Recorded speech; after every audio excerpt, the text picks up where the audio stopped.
Hello, everybody. Happy hump day. We got a lot of snow. I don't know how much we got, but at least it stopped. Supposed to rain, but right now it's not doing nothing. How's it going, Ann? And Tim? Where's everybody at?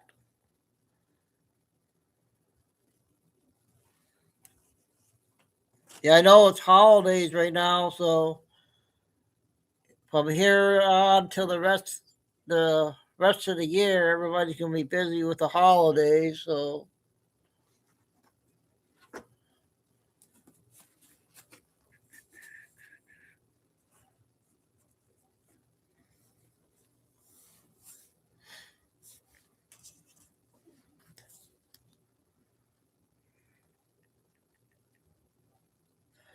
So Ann, I'm lucky I checked TikTok.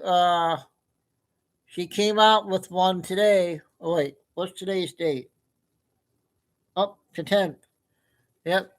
This is a new dip clock lady on for today, and she said her sister's birthday was today.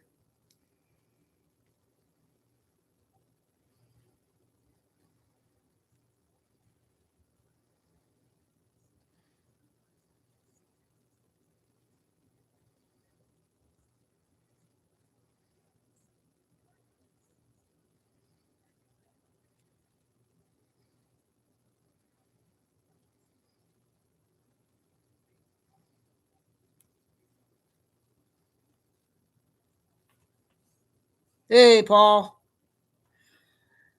Paul, do you know the XRP? Because I got an 11-minute video I found. I don't know if you guys want me to play it or not.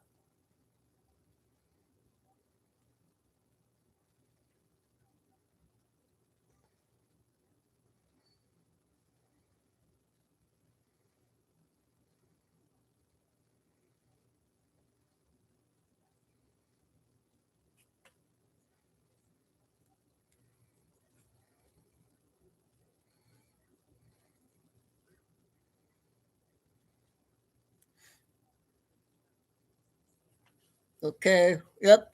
So you would, I think Ann knows how about that stuff too. Oh, what we got there? Is that Samantha? There you are. You been lurking, Samantha?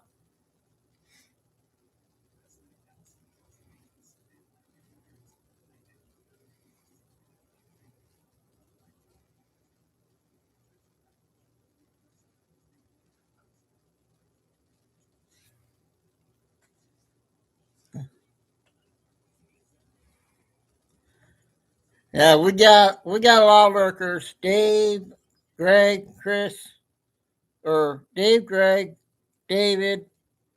We got about at least 10 names that lurking,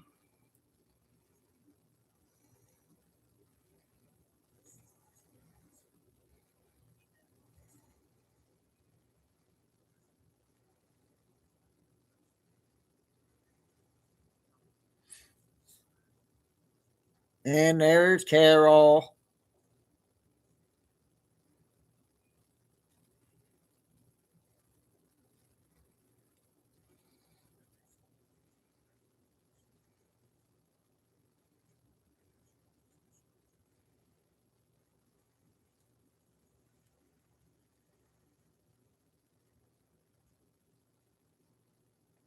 Lucy, Lucy.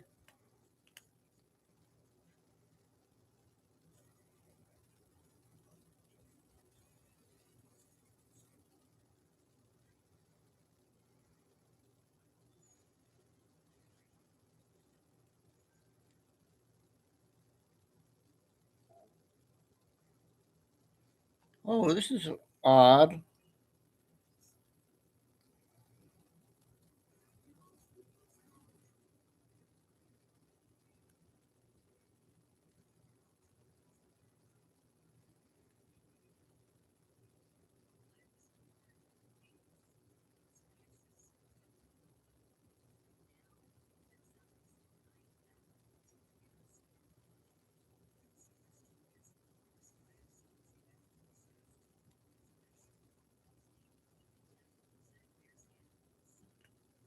KK.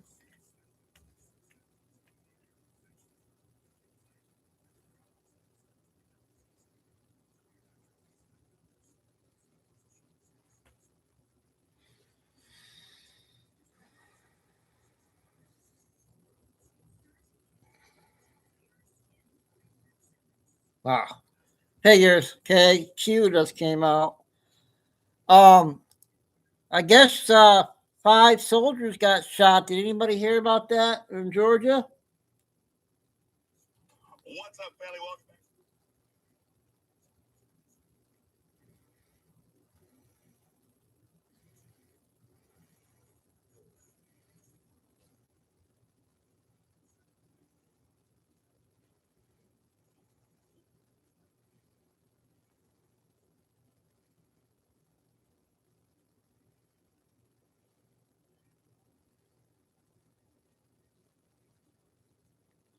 There was an article I just came across on Telegram.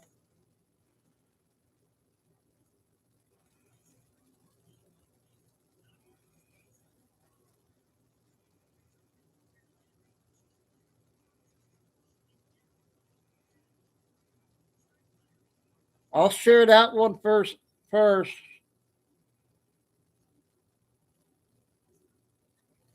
I'm trying to see if anybody on YouTube is showing it.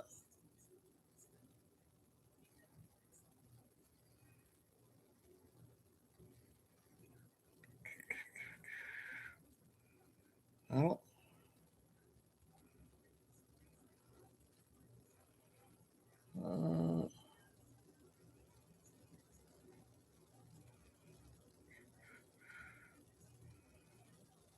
Nobody's airing shooting yet.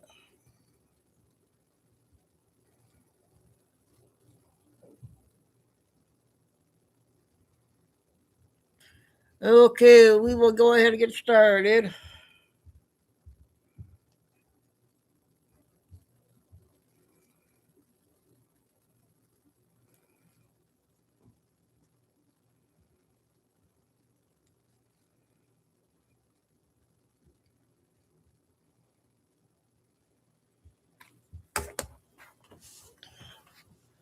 Get everybody. Hopefully, everybody will be in.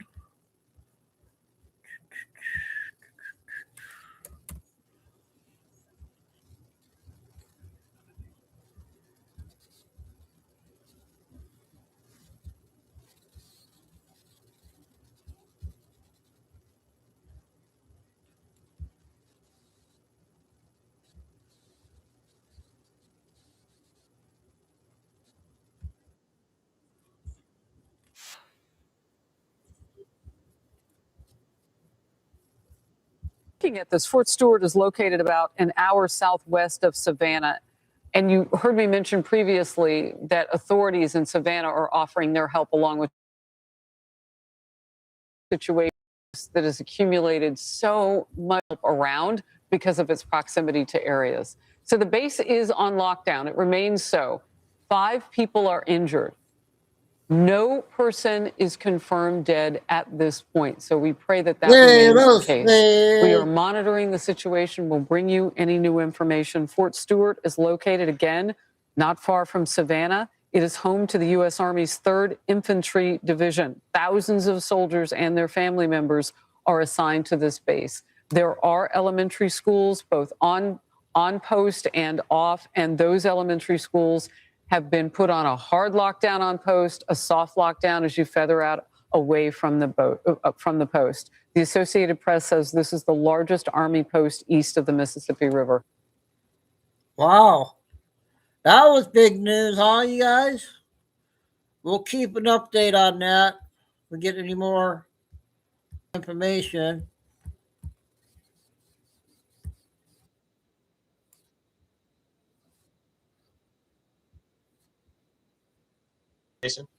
Her and Bill are about to testify or give testimony in response to subpoenas regarding Epstein. So we've got different angles that you can take this. In this next few minutes, we're going to take you through the angle of maybe, what is this? How is this Western Hemisphere military command? How does that maybe tie into this and the timing of it, and see where that takes us? So let me Jamie, or how are you? Are you ready to? I'm ready. I still see video is paused, so I just want to make sure that when you pull the pictures up, we're going to be able to see it. Yeah, that's what I'm trying to get to the. Okay, guys, and while he's pulling that up, I just want you to know that this is something that Ari and I put together, my ChatGPT, as far as geopolitical, what's going on and what we're seeing as far as military posts. Brian's going to pull up the Army thread, and then we'll go over, some corridors over in the region that, yeah. Do you want me to start? Are you going to read along? Are you going to read along? I'm going to read, but I was thinking, you could start with the very first picture, with the announcement of the Army announcing it, and then go through as I'm reading, the pictures, like we said. So, okay, I'll go ahead, and it's the very first one should be the announcement of it. Yeah, I'm in the first picture you attached in our thread. So give me a moment to see what the announcement. Yeah.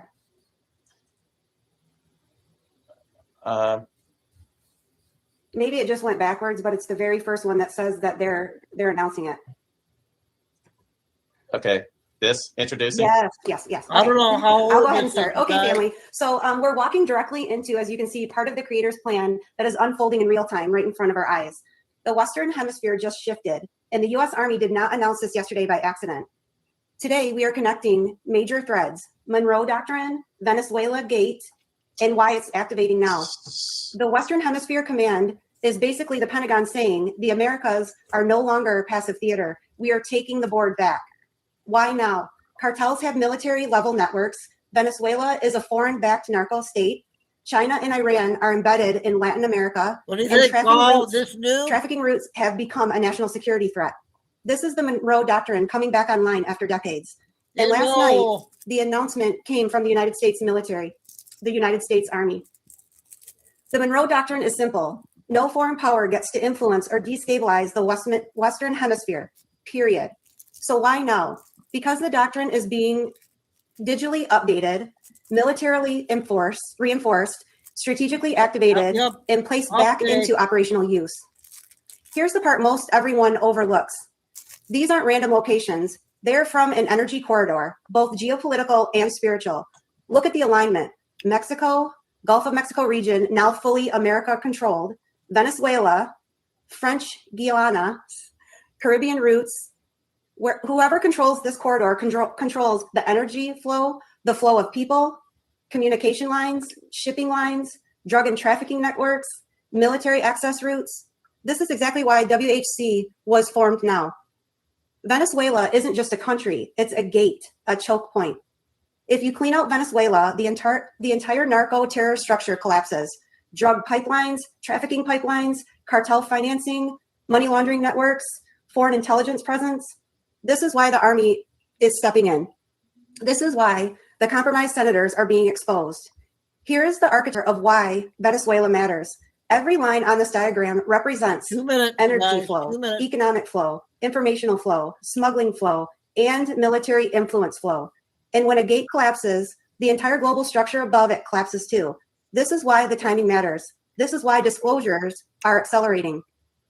When you see a list of U.S. senators receiving money from the Maduro regime, understand this isn't a scandal. This is treason during wartime 100%. And once the gate is reclaimed, every compromised node becomes visible. Venezuela wasn't acting alone. Behind them were China's PLA, Russia's intelligence networks, Iran's QUD's force, the global narco terror structure.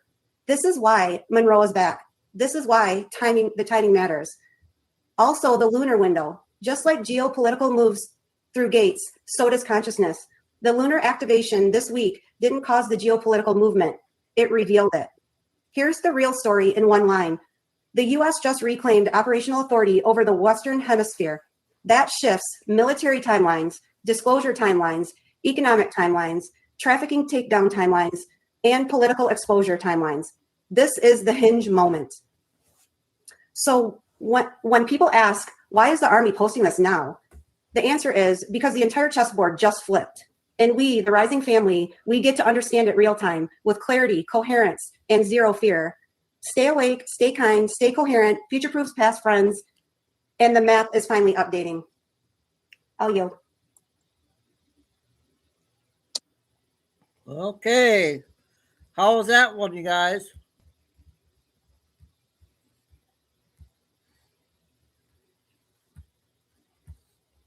Okay, Paul, this next one.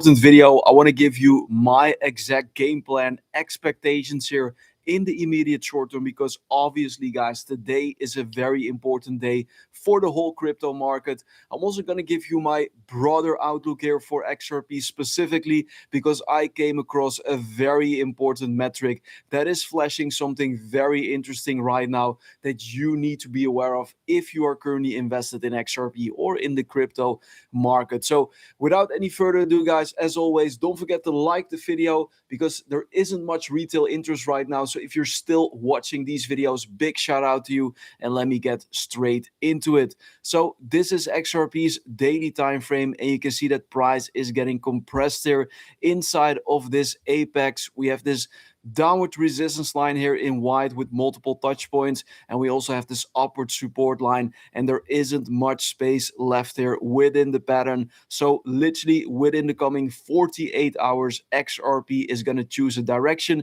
either to the upside, of course, or perhaps to the downside. I'm going to give you the highest likely probabilities here. If we zoom out a little bit, then we can see that XRP is currently still trading here in this downtrend with lower highs and lower lows. And as long as there is still bearish market structure in place, there is always a chance that XRP could drop lower here in the coming days, possibly. But yeah, we need to see that higher high, higher low structure getting formed to confirm bullish market structure for XRP. But as of right now, as you can clearly see, we still have bearish market structure just here in the immediate short term on the daily time frame, not on the higher time frames for XRP. So yeah, just pay attention to that, guys. If we zoom out, then we can also see that XRP is currently still trading on top of this very important green support box, which provided massive support basically since a year ago, December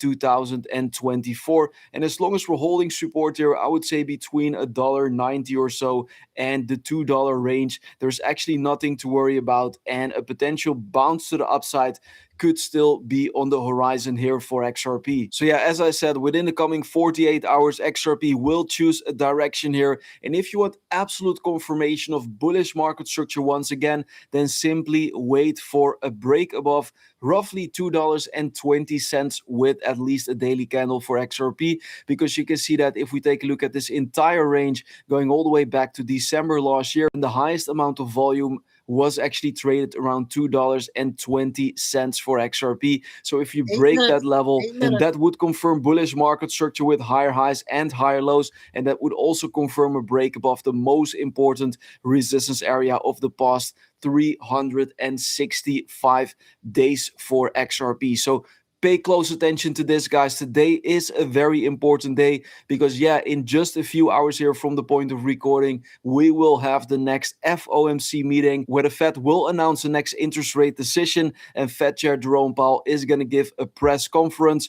And as of right now, there is a very high probability for interest rates. But what will be the most important thing to monitor is, of course, the speech from Jerome Powell, and especially what he will say about 2026. Is he going to announce more rate cuts? Will he talk about QE? All of these things are, of course, very important to monitor here in the coming hours.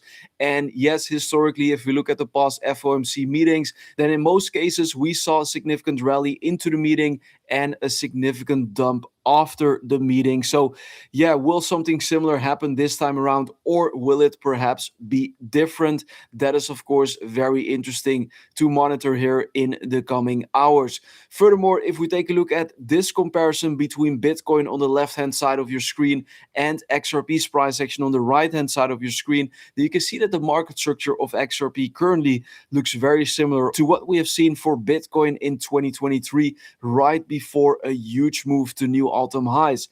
What is important to look at here is actually the 200-day moving average in orange, and you can see that the moment Bitcoin broke above its 200-day moving average at roughly 28K, that was the confirmation signal that Bitcoin was actually headed to new all-time highs. So if XRP breaks above its 200-day moving average somewhat in the coming days or so, or perhaps weeks at roughly $2.70, then that could also be our confirmation signal that XRP is most likely heading a lot higher. And guys, if you're looking for an exchange to use, if you want to buy or trade your crypto, then I would highly recommend to do that over on Blowfin, which is linked down below in today's video description.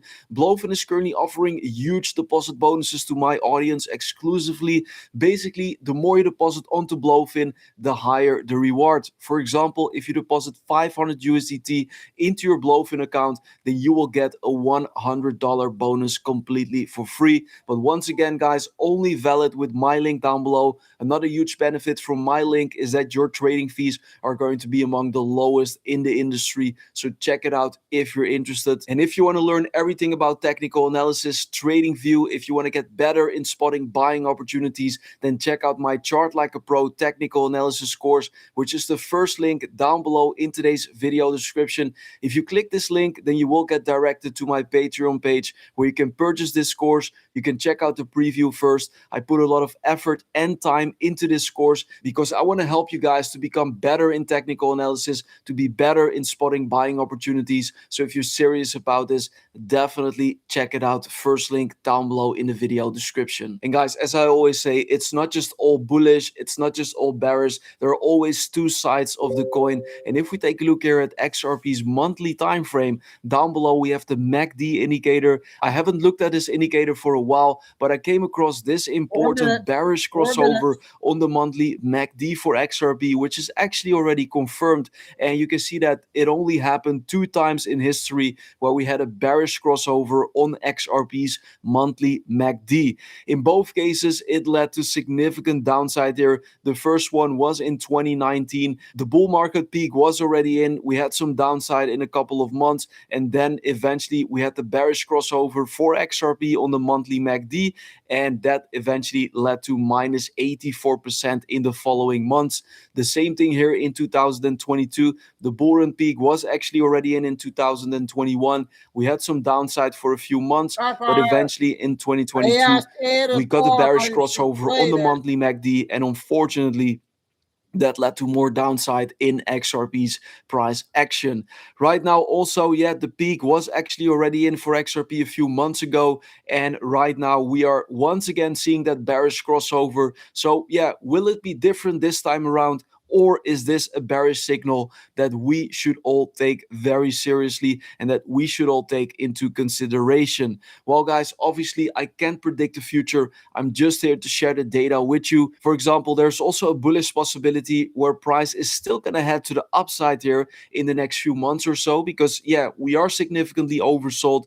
There is very few retail interest. There are major bullish developments going on. For example, we have XRP spot ETFs. So let's say that price is still going to move up from here. Then we could create a bearish divergence on the monthly MACD, where these lines are simply going to form a lower high, but price is going to make a higher high.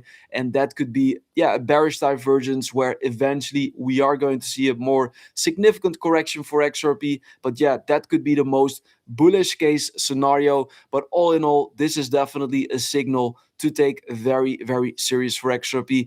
The same thing here applies to the 3 daily Gaussian channel. As I showed you multiple times on the channel, XRP broke below the Gaussian channel. And in the past few occasions where that happened, it led to significant more downside, not just in price, but also in terms of time duration. As you can see on this chart, there was one exception here in 2024 where price also broke below the Gaussian channel, recovered fairly quickly. So that was a fake out. So hopefully this is also a fake out, but yeah, also something to take very seriously. So yeah, to sum it up, there are bearish things, bullish things going on for XRP, and it's always good to take everything into consideration with your own trading and investment plan.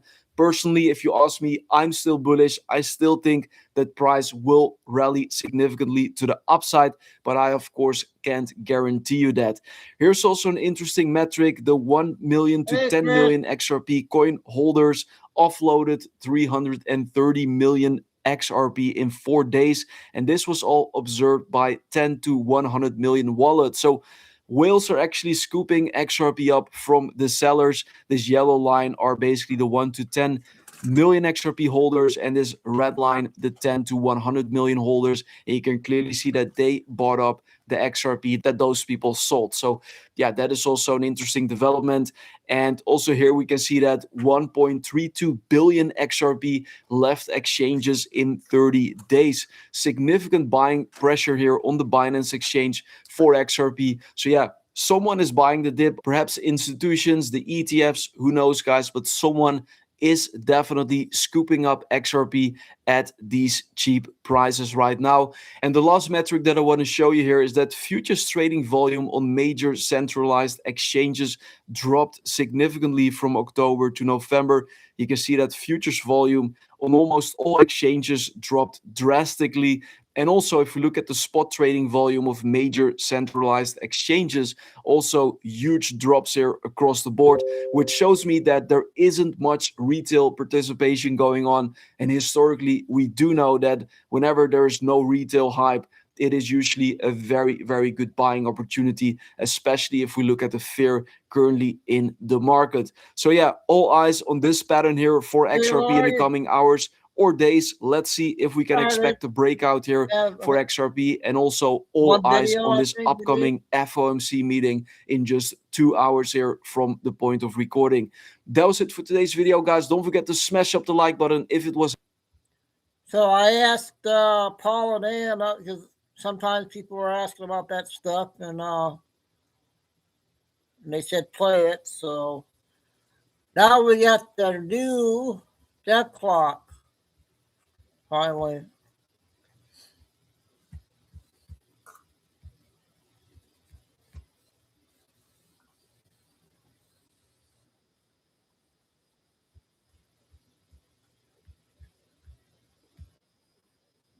Happy birthday to my sister, Minica. I love you. Now, the U.S. debt clock message says real money president, and it has President Lincoln and President Kennedy, where Lincoln had the greenbacks and Kennedy had the silver certificate. It says debt-free USA Treasury notes, 0% interest, and a picture of the new USA Treasury dollar, new money for a new America. Now, down here, we see the Christ symbol. That is a reoccurring symbol in all of the debt clock messages. And down here, it says Deuteronomy 23:19 on this side, which states you shall not charge interest on loans to your brother, interest on money, interest on food, interest on anything that is lent for interest. The brief meaning, God commanded Israel not to charge interest to fellow Israelites, especially the poor. The point was to prevent economic oppression, debt trap, and the wealthy exploiting those in need. They could charge interest to foreigners, but not to their own covenant community. So that's interesting that it says covenant community, because biblically, the Jews and the Gentiles become one covenant community. It states all nations, Jews and Gentiles, will bow to Christ. The Bible teaches that every knee, without exception, will bow to the Messiah. All the Jews, all the Gentiles, every nation, every ruler and king, where all Jews and Gentiles become one family in Christ, you guys. Ephesians chapter 2, 14 through 16. For he himself is our peace, who has made both one and has broken down the wall of separation, to create himself one new man from the two, both Jews and Gentiles, you guys. Jesus creates one new man, one united people, one body, one household, where Gentiles, you guys, are grafted into Israel's covenant blessing.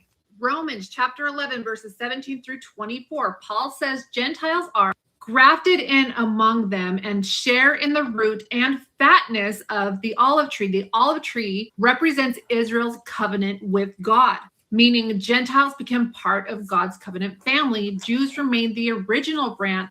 Both together make one cultivated tree under Christ, where both Jew and Gentile bow to Christ's kingship in the kingdom age, a powerful image in Isaiah chapter 49, verse 23, kings shall bow down to you, their faces to the earth. This passage reverts to the Messiah, Israel restored under him, and nations acknowledging Christ as king. Now, in Christ, ethnic distinctions do not determine covenant status. You guys, I feel like this is really important to pay attention to, especially now with all of the end time stuff happening, especially with Israel.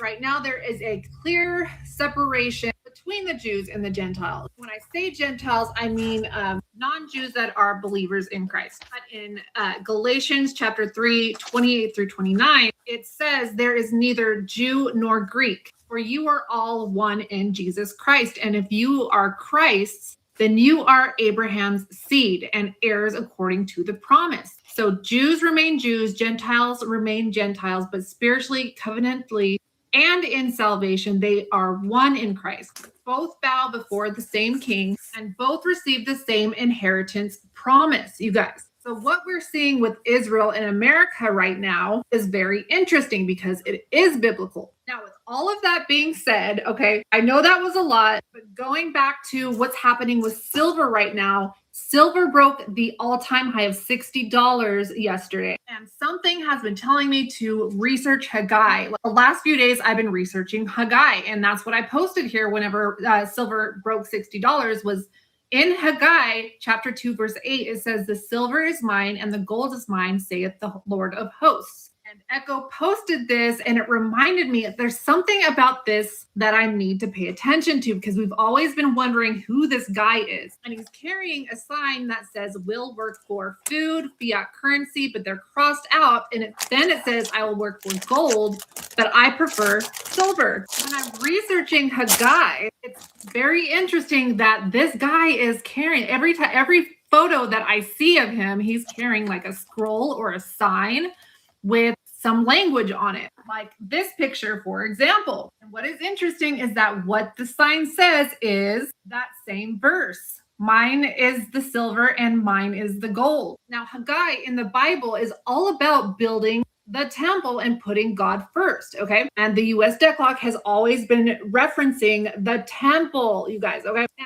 the people returned from exile but stopped rebuilding the temple. They had laid the foundation years earlier, but opposition, discouragement, and self-focus made them stop. Instead, they built their own comfortable houses while God's temple sat in ruins. Now, you guys, when you apply this to end times, Jesus needs a temple to come back to. It has to be established before he returns, right? Now, God calls them out. Consider your ways. They worked hard, but nothing satisfied. They harvested little, ran out of money, never felt full. Their efforts slipped through their fingers. God says you struggle financially because you put me last. This is not punishment, but it's a correction of priority. Now the people obeyed and they started to rebuild. Zerubbabel, Joshua, the high priest, and all the people respond. God encourages them. I am with you. This is key. Obedience brings God's presence and blessing. Chapter 2, the glory of the new temple will be greater than the old. The people are discouraged because the temple looks small.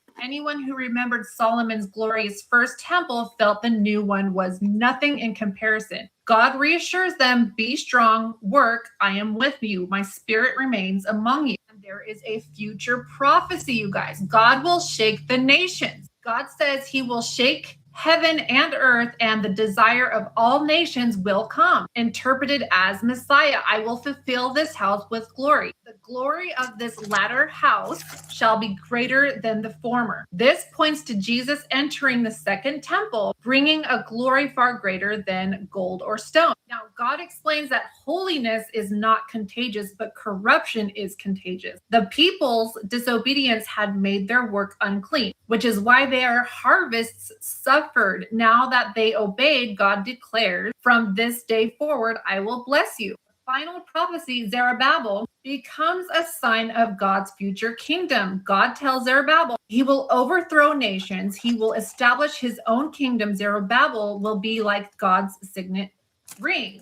This is messianic. Zerubbabel is the line of Jesus, meaning the promise ultimately points to Christ. Haggai calls God's people to put him first by rebuilding his temple or his house, promising that obedience brings blessing and that the future glory of the temple fulfilled in Christ will surpass anything they've ever seen or they've seen before. Now, going back to Deuteronomy, because we know America's Declaration of Independence and core foundation was built under the laws outlined in Deuteronomy. Now, there is a financial system that is being built on this core structure, okay? When you bring into perspective, you shall not charge interest on loans, on your brother, interest on money, blah, blah, blah. This has a direct connection to the Jubilee laws, you guys. That expands this same principle into a national economic reset. For every 50th year, debts are canceled, land returned to original family owners, slaves were freed, and economic disparities were leveled. Charging interest would trap people in debt, making Jubilee impossible. Jubilee existed to prevent generational poverty, permanent wealth imbalance, the rich accumulating the land of the poor. God wanted Israel's economy to stay fair, compassionate, and impossible to corrupt. Deuteronomy 23:19 is the daily rule. Jubilee is the long-term reset. And Jesus takes these laws and fulfills them in his kingdom message. Jesus teaches on debt forgiveness in the Lord's Prayer. Forgive our debts as we forgive our debtors. Now, Jesus' first public sermon announces the great Jubilee. In Nazareth, Jesus opens Isaiah 61. He has sent me to proclaim liberty to the captive, to set free the oppressed, to proclaim the year of the Lord's favor. But coming back to this message, what Lincoln and Kennedy were attempting to do with the greenbacks and the silver certificates, Lincoln in 1862 issued $450 million directly from the U.S. Treasury. These debt-free, interest-free notes were known as the greenbacks. On June 4th, 1963, President Kennedy signed Executive Order 11110, issuing $4.3 billion directly from the U.S. Treasury, bypassing the Federal Reserve Bank. These debt-free, interest-free notes were known as the silver certificates. Now, all of this will lead to the great Jubilee that the U.S. debt clock has been telling us about. We will have 50 new state credit union banks owned by we the people, backed by the USA Treasury dollar, only 0.3% interest on all loans, all based on biblical principles. Hey, you guys, we got a new. Okay, so we got the update with the XRP. I don't normally play. And then we got the depth clock.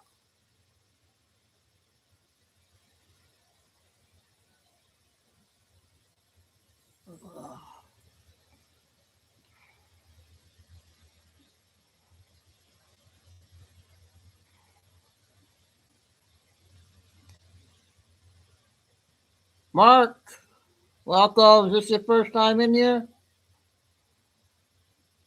that Mark? Let's be respectful. That's all we're asking, and until we do. Oh, from Michigan too, huh? Okay.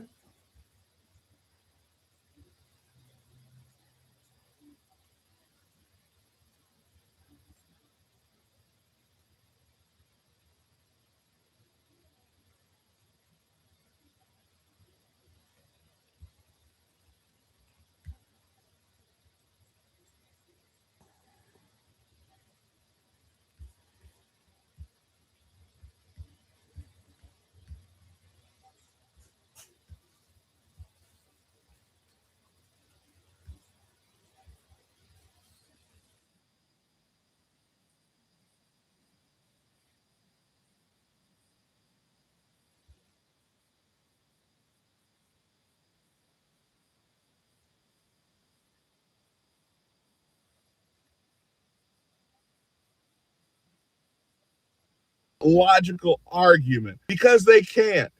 And I love watching them in live time try to paint their double standards as somehow holy. They hate Donald Trump so much that the leftists are now calling Obama a war criminal simply so that they can say that Donald Trump is a war criminal.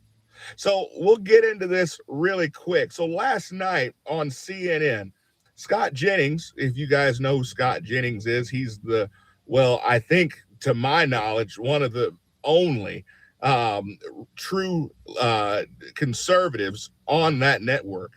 And he does a great show, and he gets under leftist skin so much because he asks them logical questions and forces them to give a logical answer. So Jeff Flake was on the show, and they were talking about how Trump was such a war criminal because he's bombing these drug boats down in the Caribbean, and how he's not giving them due process. He should be bringing these drug dealers and bring them into the country so that we can try them in courts of law. You know, spend extra money to bring in the drug dealers and use up our own resources in order to give them a trial and then pay to store them in our prisons. And Donald Trump is not allowing that. He and Pete Hegseth have said, you know what? We're just going to destroy the boats. It's very simple. If you don't want to get blown up, then just don't come to the United States carrying boatfuls of drugs. I mean, it seems pretty simple. I think it's pretty logical. So they're trying to call him a war criminal. And so Scott Jennings just simply asked him, well, let me ask you, when Obama was droning people all over the world, even American citizens at that, were you guys calling him war criminal back then? And they said, well, absolutely. It was bipartisan. Republicans and Democrats both stood up and called Obama a war criminal. They both did. And you know, Scott Jennings said, really, I don't remember that. Can you tell me exactly who it was? Oh, many people stood up against Obama. It was bipartisan. And I can't understand why we aren't getting bipartisan support now to declare Donald Trump a war criminal. I just don't understand it. Well, first and foremost, Donald Trump has already declared war, or at least has labeled these cartels as terrorists. And because of that, yes, we are at war with them. So we will use weapons of war against them. Again, their choice is to stay at home and find honest work. And if they can't do that, well, then, you know, they're going to get what they get. Yes. And so I think it's hilarious that they are doing this. But guess what? We have the good old fashioned internet. And when Obama was in office and was blowing up Americans even, and using drones to drone people all over the world, I can't find it. And if you guys can, let me know. Of course, I'm fallible. I wish that Scott Jennings would have just asked them simply, can you produce a single video of Republicans and Democrats standing up and declaring Obama a war criminal? And even still, if they could, I can't remember. Maybe I'm just getting old, but I can't remember a single person calling for Obama's impeachment for being a war criminal. But they're already calling for Trump's impeachment and declaring him a war criminal. It's a double standard. Get your email, it's a double standard, and it's a completely false narrative, and it's a false sense of morality. They don't care anything about anyone, only getting Trump out of there. And I think it's despicable, but I also think that they're trying is hilarious. Comment below. Let me know what you guys think about this. Okay, that's the first Q1.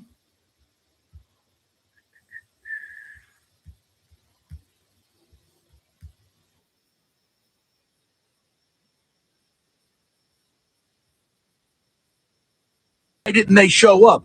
Why would they show up, bro? Hooray. Where's the Epstein list? Where is the accountability for COVID and the scam that happened to all Americans, where the big corporations got bigger and the mom and pop shops had to close, where they literally shut down the truth about medications that were helping people and watched them die? What about justice for the people that were mandatorily required to get the vaccine? They got it, and now they're having heart issues because they're DMing me all the time. Some of them 1 foot in the grave. Where's the accountability for the freaking Russiagate scandal, where the actual president of the United States plotted and told the mainstream media to go along with it while they lied to everybody and tried to subvert the will of the American public by making everybody think that Trump was involved with Russia? Where's the accountability? I'm glad Trump sealed the border, but we're having slower deportation rates than Obama did. And at this pace, it's not going to put a dent in it. How's your guys' grocery bills, by the way? way lower? Mine aren't. My gas is down 40 cents. Neat. Everything else, still shit. Now, it's only been a year, Ross. You got to give these things time. We don't have any time, bro. Do you know how fast the Democrats move when they're actually in power to flush everything down? They don't ask permission before they implode the country. They ask forgiveness. But except they don't actually ask for forgiveness because nobody even tells them anything about it because none of them are being held accountable, bro. They just seem to magically get away with it. Where's the accountability? Why would Republicans show up to vote? They should, because the last thing we want is to see what's going to happen if they don't. But it's starting to feel like the two wings of the same bird thing. Like, bro, you shot all the people that we like. Rand Paul, Thomas Massey, Marjorie Taylor Greene. These people at least said stuff that we're thinking. And Trump hates them to death and loves Lindsey Graham? What? The dude who nonstop desires to go to war? It's hard to care about politics. The only thing I can tell people to do is to get really proficient at business and get proficient at using social media for business, because at least you can make progress in this category. And I'd love to help you do it. I take people by the hand and show them how to become successful at social media and successful at the business side of social media so that you can actually grow. Links in the bio. I'd love to help you. But honestly, that's the basket I put my eggs in now, is how do I become independently successful so that regardless of how stupid the leadership is, I'm capable of thriving. And I'm in a position now where I think you should be doing the same thing, dude. Yeah, get out there and vote, because the alternative is terrible if you don't. But at the same time, call these people out and tell them that we demand a certain amount of accountability. And if we don't get it, that only leaves us one option, bro. And nobody wants to see that. That guy does good. He was about 3 minutes.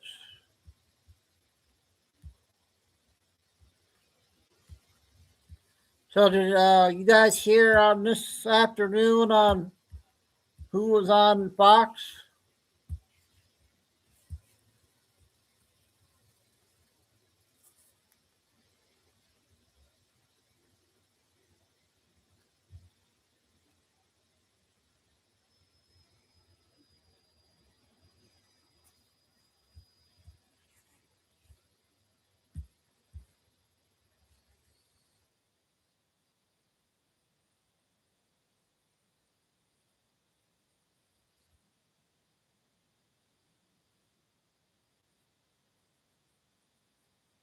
In charge of the nation. Well, it isn't Candace Owens, and it isn't my show, and it isn't Erica Kirk, and it's not Turning Point USA. It is the FBI, the feds, the authorities, and they are withholding evidence. And I think that is causing an enormous amount of chaos right now.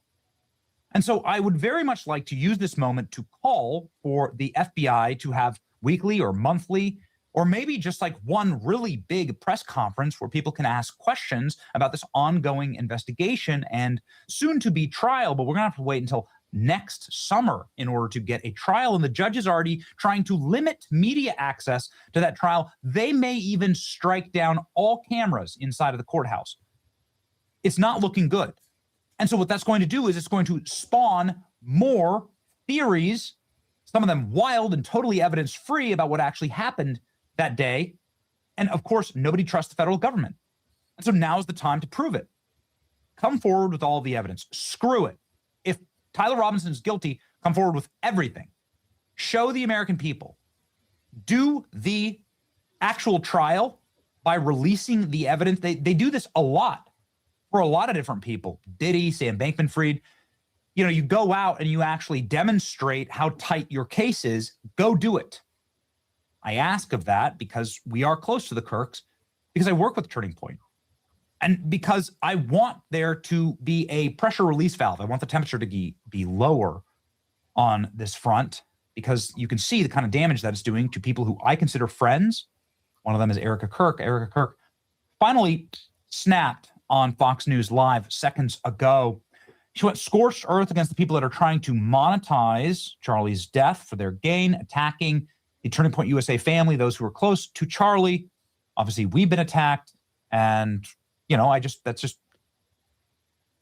part of the job.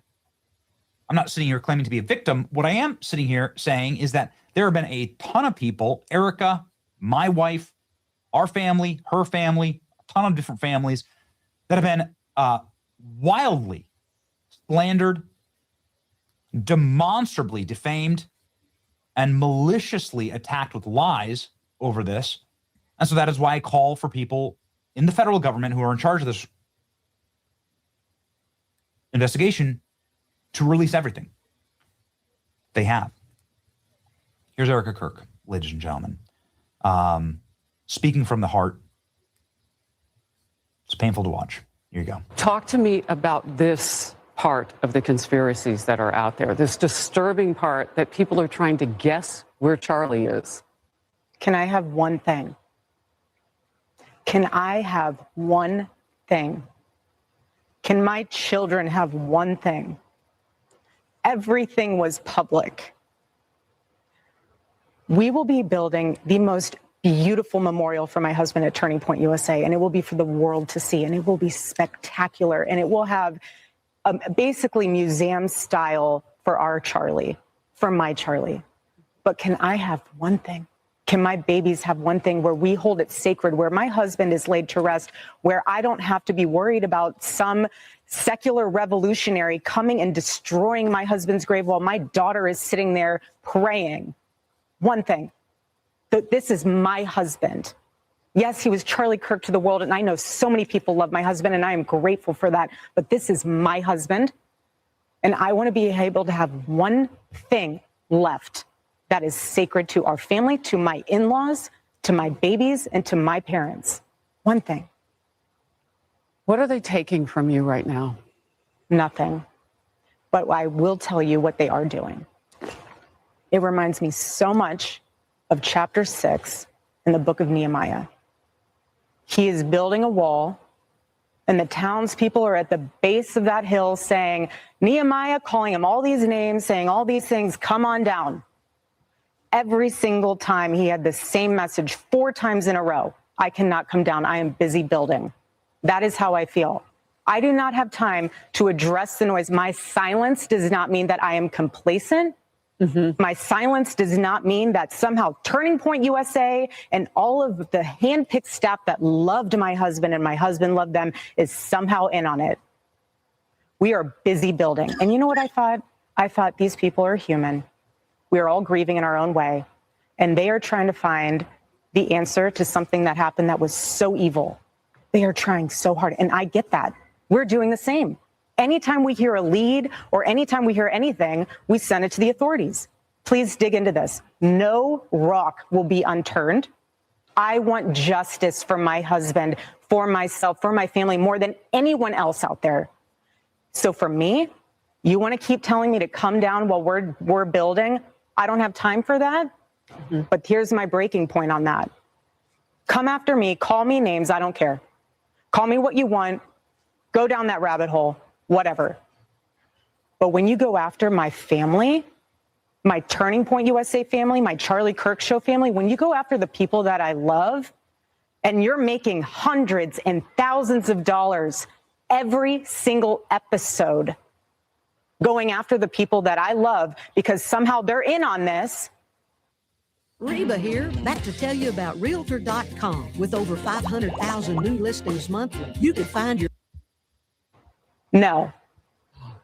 You know, I have to say it. I've never seen you like this. No, this is righteous anger because this is not okay. It's not healthy. This is a mind virus.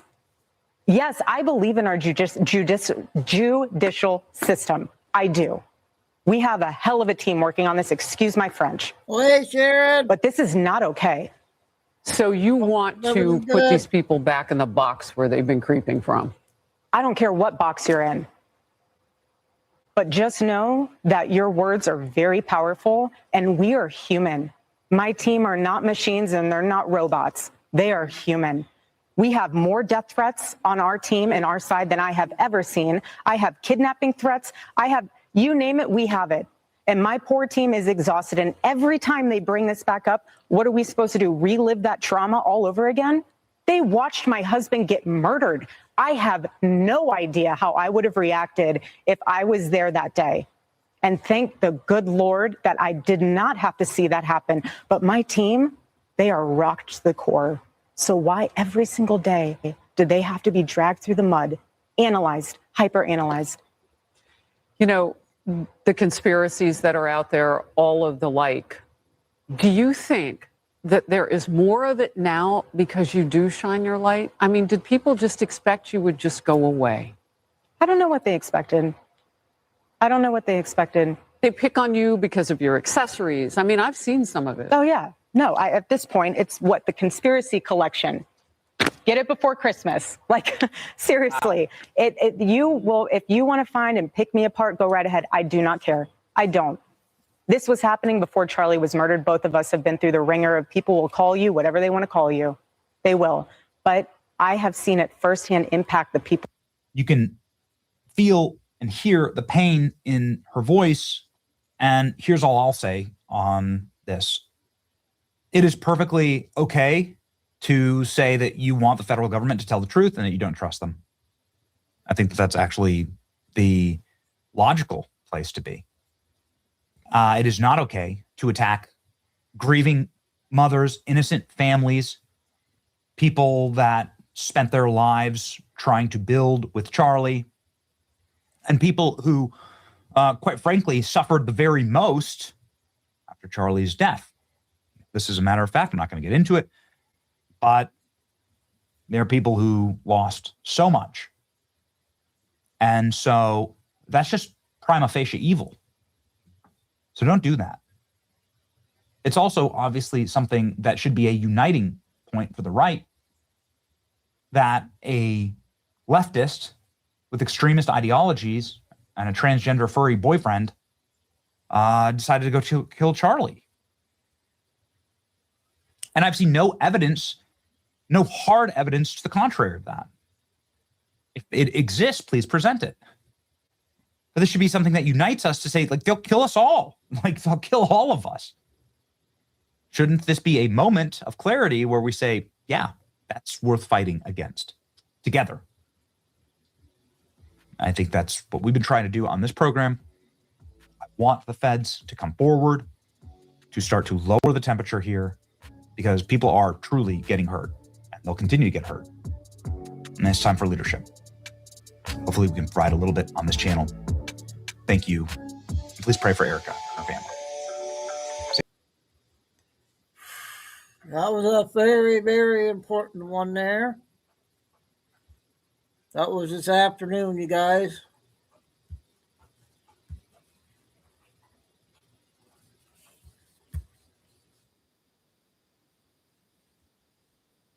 Four minutes. Going on right now in North Carolina. It's all about the money and it's all about the children. Follow the money. I find it interesting that the headquarters of Bank of America is in Charlotte, North Carolina. And Bank of America is one of the largest financial institutions in the world. The ICE raids are really about the pedophiles. They're raiding the pedophiles, but the mainstream media won't tell you that. And Tom Homan told us that the sanctuary cities are the biggest problems. Regardless of Republican or Democratic city, we're going to enforce the laws across this country and take those public safety threats off the street, Bill. But I'll say this, I've said it from day one. Sanctuary cities, we're flooding the zone because we know they're releasing public safety threats in the communities every day. That's where the biggest problem is, and that's where we send the majority of the agents. Clearly, the cabal and the politicians are using these sanctuary cities to protect their pedophiles and continue running their massive worldwide pedophilia ring and use humans as currency and launder their money. But what if it's even deeper and darker than that? What if these sanctuary cities are where specific labs are, where they create adrenochrome? What if this is all connected? The Bank of America, Charlotte, North Carolina, human trafficking, adrenochrome, sanctuary cities. What if it's even connected to the Italian mafia and the Vatican? Bank of America has a rich history. It dates all the way back to 1904. It started out as the Bank of Italy. First Bank of America began in Italy, but then they moved it to San Francisco and started an American version of it, specifically to help Italian Americans out. In 1928, the Bank of Italy merged with the Bank of America in Los Angeles and was officially renamed Bank of America National Trust and Savings Association. It kept growing and merging, and in 1998, it became one of the largest financial institutions in the world and headquarters out of Charlotte, North Carolina. And don't forget in 2009, when Obama crashed the economy, Bank of America received a $45 billion bailout from the government. And don't forget in 2014, Bank of America settled a $17 billion lawsuit related to mortgage fraud. What if Bank of America is one of the keystones for the three city-state empire? What if it's connected to the Italian mafia, adrenochrome, cartel, politicians, cabal, and human trafficking? What if the mainstream media is hiding the truth from the people? The ICE raids are about raiding the pedophiles, and that's big business for the cabal. And what if it's connected to Bank of America and adrenochrome? I find it very interesting that one of the largest financial institutes in the world that was originally connected to the Bank of Italy is in a sanctuary city. It's all about the children. The mainstream media and politicians are hiding the truth about adrenochrome, and follow the money.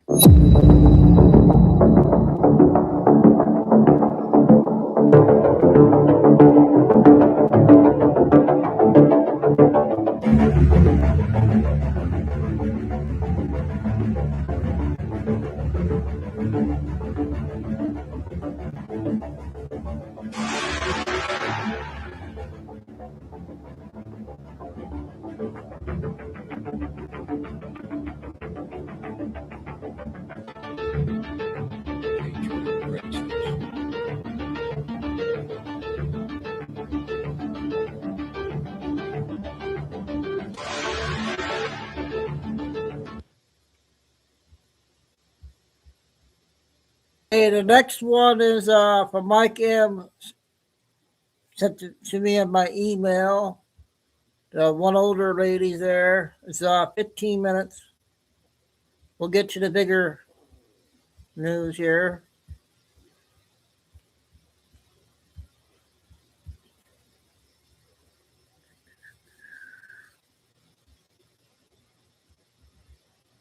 Where is it?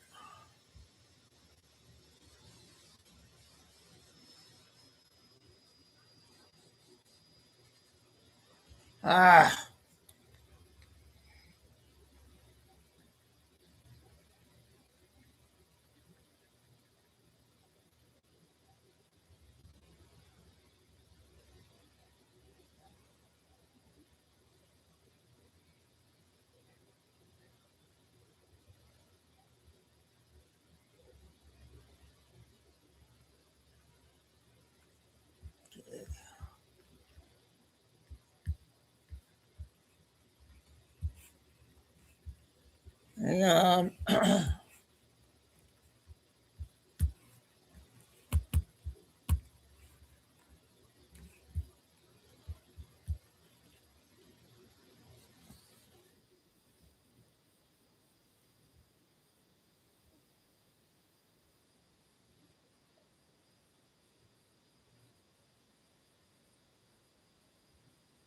So they really liked it. His lieutenants, his top people, they liked it. And here's what happened after Zelensky went to 10 Downing Street and got another attaboy from the coalition of the willing. Are we considering giving up any territory?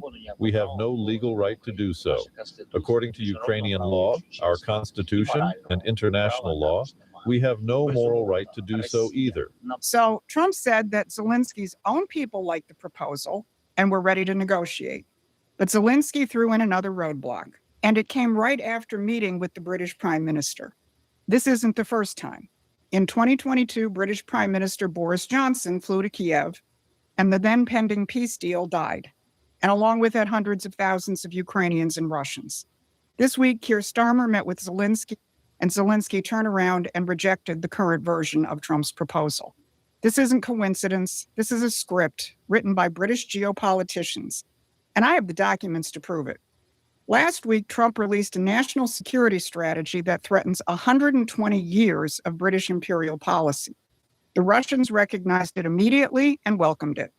The European elites freaked out, recognizing that they are now the target of Trump's policies, as this headline from the Financial Times shows. But this is just the public face of a deeper conflict, which is what we're going to talk about today.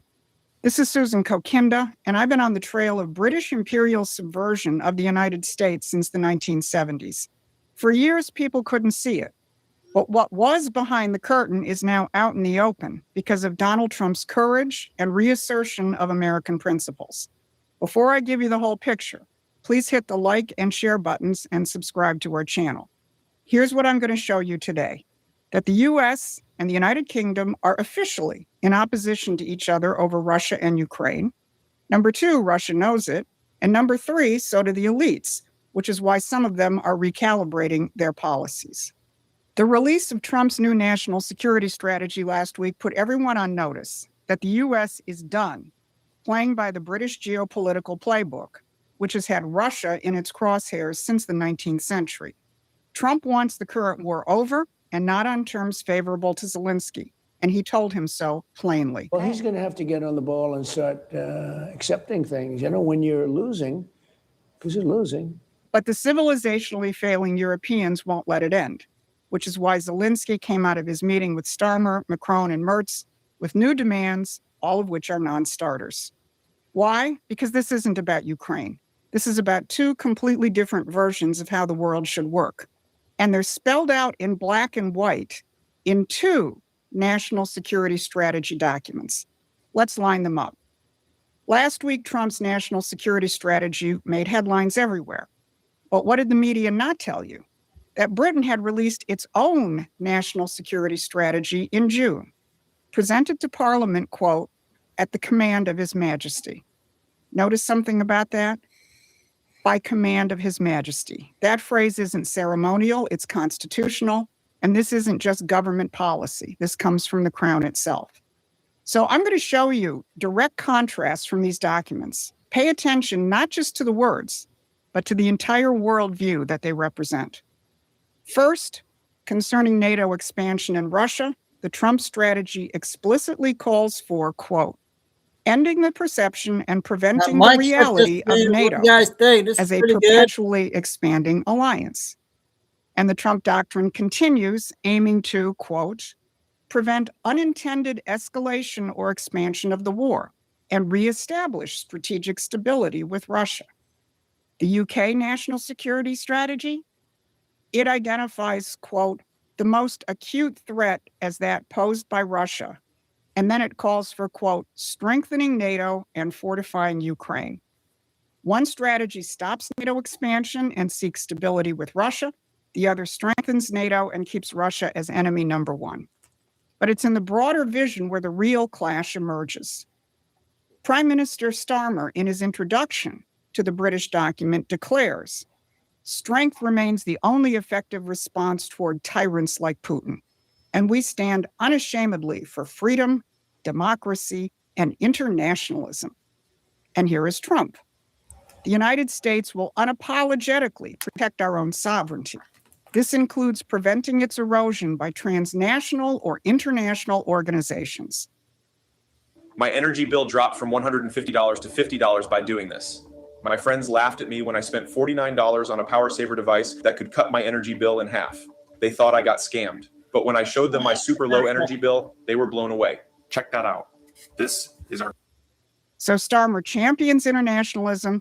Trump defends national sovereignty against international control. These aren't just different tactics. These are incompatible worldviews.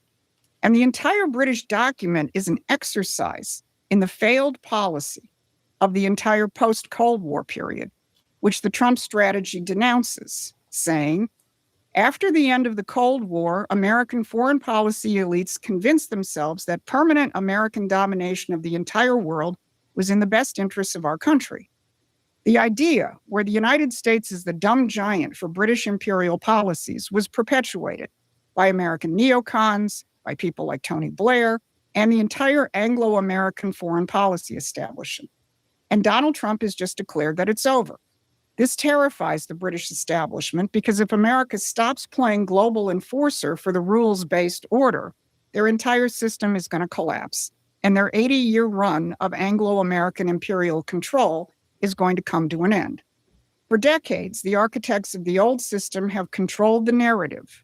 They've used their media, their think tanks, their embedded agents to present their view of strategic reality, which will keep you in a world of communists versus capitalists or authoritarians versus democracy. But subscribers to Promethean Action know that the real battle is between the American system and the British system. So use this link and subscribe to Promethean Action's free newsletter and get the strategic intelligence that you need to understand these monumental shifts. Because when you see Zelensky and the British Prime Minister making their stand on territorial integrity, you'll understand what they're really defending. They're defending a world where the global imperial elite treat every nation as a pawn on their geopolitical chessboard, and Trump just kicked it over. And Russia sees it, and they're responding. This is what the Kremlin spokesman Dmitry Peskov said about the new U.S. doctrine. This strategy corresponds in many ways to our vision. We see wording against confrontation and in favor of dialogue, building good relations. We see that NATO should stop expanding.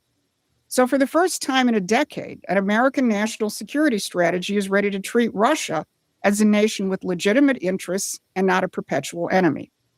RT was even more blunt. Look at this headline. Trump has shattered the European liberal illusion. And in that article, here's what Russia's Valdai Club expert Zermanik said. This strategy is nothing less than a funeral bell for the post-Cold War fantasy world created by globalists, technocrats, and the architects of endless intervention. Trump accepts what the previous political class refused to face. Nations are back. Identity matters. Borders matter. Sovereignty matters. That's not Donald Trump speaking. That's the Russian media celebrating the end of the Anglo-American order. But here's the problem. The Russians understand that Trump is not the only player in this strategic battle. Go back to Kremlin spokesman Peskov, who said, what they call the deep state does everything differently. And Peskov is right to be cautious because even as Trump publishes his revolutionary strategy, British assets embedded in our institutions are working to undermine it. Some will publicly sabotage and resist, like Starmer and his European cronies. But some are playing the long game. Some have already accepted they can't stop Trump right now. So they're planning for 2028 to get someone more malleable back in power, to restore the rules-based order. If that sounds familiar, it's because this is exactly what the House of Lords laid out in 2018 in a foreign policy review, where they came to the conclusion that the Anglo-American special relationship might survive one term of Donald Trump, but not two. And so you got Russiagate and COVID and what happened with the 2020 election. They stopped a second term back then, but Trump is back, and they're running the same playbook for 2028. Several speakers at a recent Council on Foreign Relations webinar identified the problem implicit in Trump's national security strategy. And they recognize that the long-term problem for them now is J.D. Vance, because they know if he becomes president, the Trump revolution continues. Listen to Rebecca Lissner. She's a senior fellow for U.S. foreign policy at the CFR. Listen to her lose her cool over the new security strategy and over J.D. Vance. And this is really a stunning victory, I think, for the MAGA wing of the Republican Party that is represented most prominently by Vice President Vance. It's a sea change in U.S. foreign policy. If you think about the trajectory, especially since the end of the Cold War, where the United States has often been working to make the world safe for democracy, to spread liberalism and liberal universalism. This is actually foreshadowing a very different turn in American foreign policy, and one that should cause us to think about what it would mean to have the United States promoting an illiberal international order rather than a liberal international order.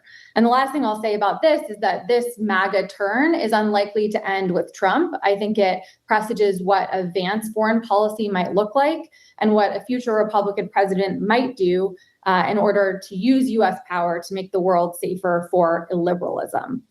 It won't surprise you to find out that Lissner not only worked in the Biden national security apparatus with responsibility for Russia in Ukraine, but she was a lead author of Biden's national security strategy. The establishment knows if Vance wins in 2028, these policies become permanent, and the 80-year system doesn't just pause, it ends. So watch for attacks on Vance from inside the MAGA movement itself, like the claims that he's disqualified because of his ties to Palantir, or the attacks from outside, with groups like the Koch family's Americans for Prosperity, which is running around insinuating itself throughout the Republican Party with well-funded organizing seminars. They're waiting for the moment to support an establishment alternative to Vance. But there's another element to their long game. Look at this. That's JP Morgan Chase's Jamie Dimon draping their headquarters in London in the Union Jack for the King's birthday. Now look at what Jamie Dimon has just announced. A $1.5 trillion American resiliency initiative targeting the key sectors of Trump's manufacturing rebirth, like supply chains, advanced energy production, AI, and more. Every single sector which Dimon has targeted aligns with Trump's economic nationalism. Dimon isn't openly fighting Trump's vision. He's trying to control it. Because if you listen to Dimon, you know he's not on board with Trump's new strategic vision. So it shouldn't be a surprise that the key policy advisors on his resiliency initiative are all from the Bush wing of the Republican Party. People like Condoleezza Rice, people like Robert Gates, people like Paul Ryan. You can bet they have their eyes on retaking policy direction in 2028 in line with the British playbook. So here's where we are. Trump has published a national security strategy that explicitly rejects 80 years of British imperial control. Russia has publicly endorsed it. The Europeans are in a panic mode. And the British establishment is openly strategizing about how to survive until 2028. But the outcome isn't predetermined. History is being written right now, and it depends on whether Trump can maintain his political support to see this through, both in 2026 and in 2028. That means protecting allies like J.D. Vance from the inevitable attacks that come from both inside and outside the MAGA movement. And that will depend on whether enough Americans understand what's really at stake. This isn't about hot-button issues or political factions. This is about whether America will finally complete our revolution or whether we will allow the British Empire to reassert control. That's why Promethean Action doesn't just analyze. We organize people with ideas, strategy, and the tools to win this fight. Paying members of Promethean Action become part of a new institution, one that can direct this fight beyond the next news cycle. So please go to our website and support us with a membership or a contribution. Because the British think in terms of centuries. We need to think in terms of generations. Donald Trump is leading a once-in-a-generation fight, and the stakes couldn't be higher. This has been your midweek update. Thanks for watching. Hey, thanks, Mike, for getting that. Good video. Another important one.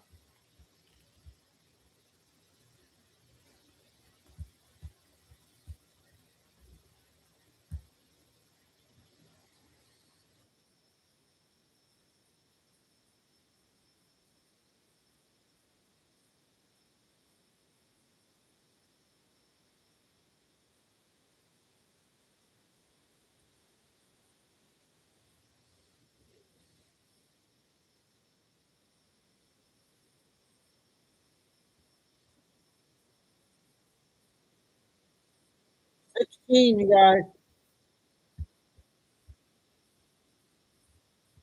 Top down. This is about an international battle for how Europe is trying to stop our ability to speak, and they're using Elon Musk. Welcome to Doug in Exile. Elon Musk is the greatest force for free speech in America, in fact, around the world right now. We're going to talk about that. We're going to get into much more, including Elon Musk now apparently believes in God. I'll show you proof on that. But first, this is on Hillary Clinton, and we'll get to a Trump quote also. Welcome to Doug in Exile. This is where the Happy Patriots are. Part of why we're happy is I get to speak here on YouTube. People go, YouTube's CommieTube. No, it's not. They gave me back 12 channels. So as of this year, they're the best free speech because my speech goes out to 100,000 people a day. So people ask, why aren't you on Rumble? Because on Rumble, my speech gets out to 5,000 people a day. So that's not free speech to me if I get, 10, 20 times less people hearing what I have to say. So just for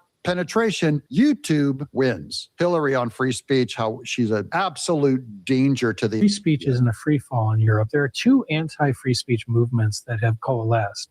One is in Europe, where it has laid waste to free speech. Germany, France, England, free speech has been eviscerated. And no way.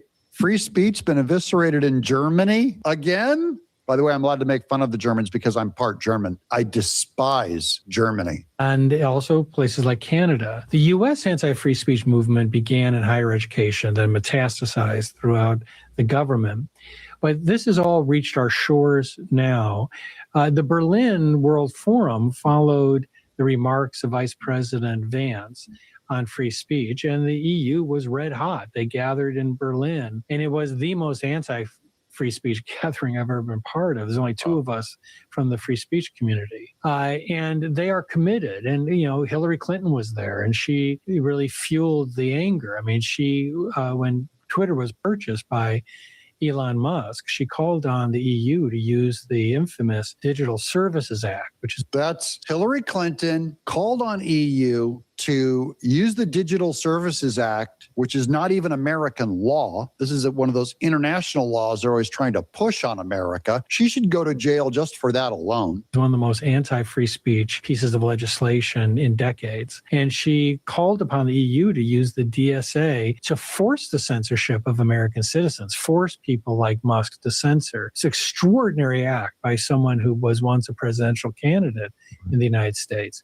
Well, thank God that Hillary Clinton lost. Thank you, God, for giving us Trump in 2016 instead of Hillary Clinton, or we would have much less free speech right now. Same thing if Kamala Harris won. Free speech would be under attack. We would be in trouble. I would certainly not have gotten this channel back. You would not be watching this show right now if Kamala Harris won. But they are committed to it. And after the World Forum, they further globalized this effort. And they are threatening companies like X with ruinous fines unless they resume censoring American citizens. What kind of fine is X facing right now? It's facing $150 million from the EU. Specifically, what they do is they just fine companies like X, and they just take the money because their own economies can't sustain itself. So they have to make money off big tech. They can't create big tech because they don't have free speech. So they just fine companies like X and Apple for operating in the EU. And they get all their money. They just gouge them with fines. Isn't that easy? Here's Trump on Hillary Clinton about how she has not broken the glass ceiling yet. And I love this kind of crack at her by the president, Trump. Glass ceiling. And then someday, perhaps not after the next couple of elections, but someday we'll have a woman break the glass ceiling. Hillary Clinton. Get in the game with Fanatic Sportsbook and get 10 days of no sweat bets up to $200 in fan cash days. Going to do that. She took the convention center, which I was responsible for having built in New York, the Javits Convention Center. That was my deal. I'm going to read you that from this article because the sound is a little bad. Trump mocks Hillary Clinton. Her glass ceiling as J.D. Vance's holiday reception. This was yesterday. Trump mocked Hillary Clinton speaking at the festive event in Washington, D.C. before heading to Pennsylvania to deliver a speech on the economy. The president said, quote, "Someday we'll have a woman break the glass ceiling." Hillary Clinton was going to do that. So he's mocking her as not being able to break the glass ceiling. And the Democrats don't want to break the glass ceiling with a woman if it's a Republican. They hate women if they're Republicans. The Democrat Party is not committed to women. They also hate blacks and they hate gays if they're Republicans. So they're not, don't believe anything they say that we're the woman's party and all that. And we really want to see a woman break the glass ceiling. No, they don't. It comes as Trump is set to hold a rally and give remarks on his economic growth with, quote, positive, economic, focused speech planned according to the White House press secretary, Caroline Leavitt. In a political interview published earlier Tuesday, the president said he would grade his economy as a A+++++. Do you guys agree that Trump's economy is a A++++?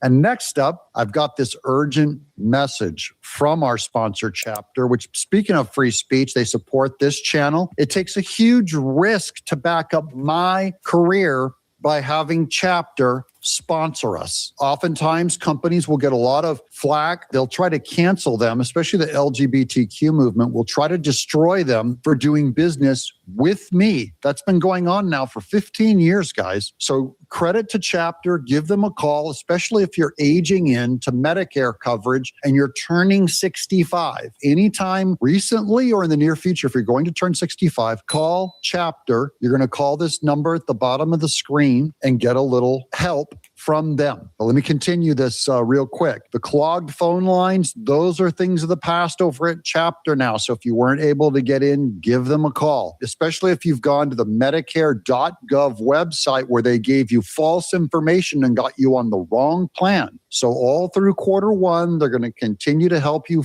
navigate Medicare. They're experts. They don't just try and find you the policy that gives them the most amount of money. They will give you policies even if they make zero money. That's the only reason why I'm recommending them to you right now. What's the phone number? It's right down there at the bottom of the screen. Call 631-961-8696. Look, here's a reader or a viewer of my channel that just now told me this. Chapter didn't change my provider. So even if you don't change your provider, but work within that private provider's plans, but genuinely helped improve my plan with the best available in my area. If you also want to improve your plan, give Chapter a call to help you navigate Medicare. Call 631-961-8696 and tell them Doug in Exile sent you. Now back to our show. Here's Elon Musk on that free speech subject once again. Here's Wall Street Apes. Without free speech on X, the liberal-controlled mainstream media would win. That's why the European Union is attacking X. Here's Elon Musk on the subject. What's happening, it seems to me, is they're being fed propaganda by the far left. And they believe it. It's really unfortunate. The far left is funding all of the propaganda that you're getting in EU. This is why I'm also fighting all of the fake news conspiracies. This is all funded by Saudi Arabian money. They want you to hate Israel and they want to divide MAGA. They have to peel off the conspiratorial 20 to 30% of the Republican Party so Republicans never win again. If they can divide us, that doesn't mean that I agree with conspiracy theories. Doesn't mean they agree with me. There's big Candace Owens fans, whatever. I'm saying vote Republican, never put an X to a Democrat. If someone's trying to convince you to put an X on a Democrat or on a conspiracy theorist or on a third party person running against a MAGA Republican, they're the enemy in my books. I'm going to be attacking them all the way to 2026. Here's Elon Musk with a recent development that he now believes in a creator God. Who do you look up to the most? The creator. What's your current position on God? God is the creator. You don't believe in God, though, do you? Well, I believe this universe came for something. Okay, this is to my atheist people in the audience. I saw someone reach out to me in the chat going, I'm an atheist. I'm a huge fan of your show. And I go, we're going to get you. We're going to get you. Elon Musk just gave the simplest account. Okay. And I'm going to tell you guys, to everyone, he says, I believe the universe came from something, or someone. So that's one thing, is that the universe is not self-caused. The universe, matter cannot make itself. From nothing, nothing comes. Therefore, something came at the Big Bang or the singularity or creation, whatever you want to call it. It has to come from an adequate cause. It's called the Kalam cosmological argument. It came from someone, and it can't be a physical thing because physical things have to give an account for itself. So it must come from a immaterial thing. That's supernature. That's where God lives. Materials must have a immaterial start. Plato talked about the forms out there. He believed in a non-material cause. Aristotle called the uncaused cause or the prime mover, he called it back in the day. So even going all the way back, logical people realized that a physical world had to have an immaterial, likely immaterial source, who is a uncaused cause. That source itself does not have to be caused. Immaterial things do not have to have a source. So that starts describing a God who does not have to have an explanation of how he got here, because immaterial things can have an eternal past. And that's why I argue for God. But Elon Musk has just got on first base, might be second base, where he believes in God. We'll get to Jesus later. But right now, he has turned a corner in making a public statement that he believes in a creator. And he simply said, everything came from something else than everything. So matter can't create itself. That's my first. I'm not saying who God is. I didn't say his name is Yahweh. I didn't say the Old Testament. I didn't say anything. But we have to start there. And even great atheists like Anthony Flew, who was a lifelong atheist, a contemporary of C.S. Lewis's, who died 10 years ago or so, he became a deist of some kind and said, some being, a great mind, immaterial, caused this universe. Okay, here's Scott Bessent on Trump is getting you. He's saying Trump's getting us a check of $1,000 to $2,000. Let me know in the chat below. Are you ready to get your Trump? Switch to TurboTax and file your own taxes free in the app if you didn't file with us last year. Just file with Check, Scott. President Trump has closed the border. 2 million people have gone home, so check on immigration. Bond market had the best year it's had since 2020. Interest rates are down, mortgage rates are down. We're starting to see life in the housing market, and rental rates are down about 5%. I expect they'll be down 10 or 15 from the peak. And then 3, inflation, we're working on that. The energy prices are down. Gasoline nationally is now below $3 a gallon. It's below $2 in a couple of states. So I think we're on a very good track on inflation. And I'm also the IRS commissioner as well as the Treasury Secretary. And I can see that the president's signature initiatives in the One Big Beautiful Bill, and I tell you, he fought harder than anyone for these. No tax on tips, no tax on the overtime, no tax on Social Security, auto deductibility. That the bill was passed in July. Working Americans didn't change their withholding, so they're going to be getting very large refunds in the first quarter. So I think we're going to see $100, $150 billion of refunds, which could be between $1,000, $2,000 per household. You're going to get your refunds, big money refunds coming up because you didn't change your withholdings on taxes, $1,000 to $2,000. I'll take that check. Thank you. Here's more on how hard it is to reverse the Biden era inflation. But the affordability issue is from the 22% increase in prices in inflation under Biden. There's just full stop right there. That's the affordability issue. And he ought to be able to explain that. Right. That's right. And look, I think that with the economic team, President Trump and the economic team led by Scott Bessent, you have people who very much understand this. And it was they were thrown, what I would say, the worst economy for the average American in my adult lifetime. Trump was given the worst economy. It's going to take a while to bring the prices down. Here's people in Pennsylvania responding to the low gas prices. They're seeing it. President Trump has addressed a lot of my concerns, brought the price of gas down. No two ways about it. When it comes to the economy, how would you grade his job performance? Fantastic. Confident that the tariff policies are working? Yes. How's the Trump economy treating you? It's doing fine. It's been rough under Biden. Things don't happen overnight. I mean, it takes time. It took time to bring it down. It's going to take time to bring it back up again. That's the truth. It's going to take some time. Right now, Trump's approval on the economy is 46%. I'll let you guys tell me below if you agree that the Trump economy is starting to turn around yet. Here's Mark Mullen. Obamacare is a bust. Premiums rose 221%. So one thing we know about the Affordable Care Act is that the Democrats can own all of the fraud, all of it involving health care is all because of Biden. And remember this truth. This is Stephen Moore working for the Trump administration. Who's responsible for sky-high grocery bills? 2 words, not Trump. Here's the graph on your sky-high grocery bills. Prices are higher today than they were in July of 2024, all in major categories listed below. This circle area here is the stuff that Trump is responsible for on cheese, alcohol, grocery, dairy, produce, and meat. Here's the not Trump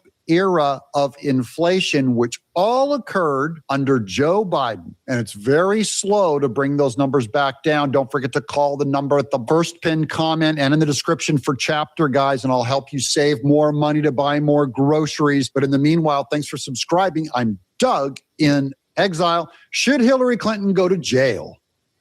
My energy bill dropped from $150 to $50 by doing this. Okay, that was Doug's first one.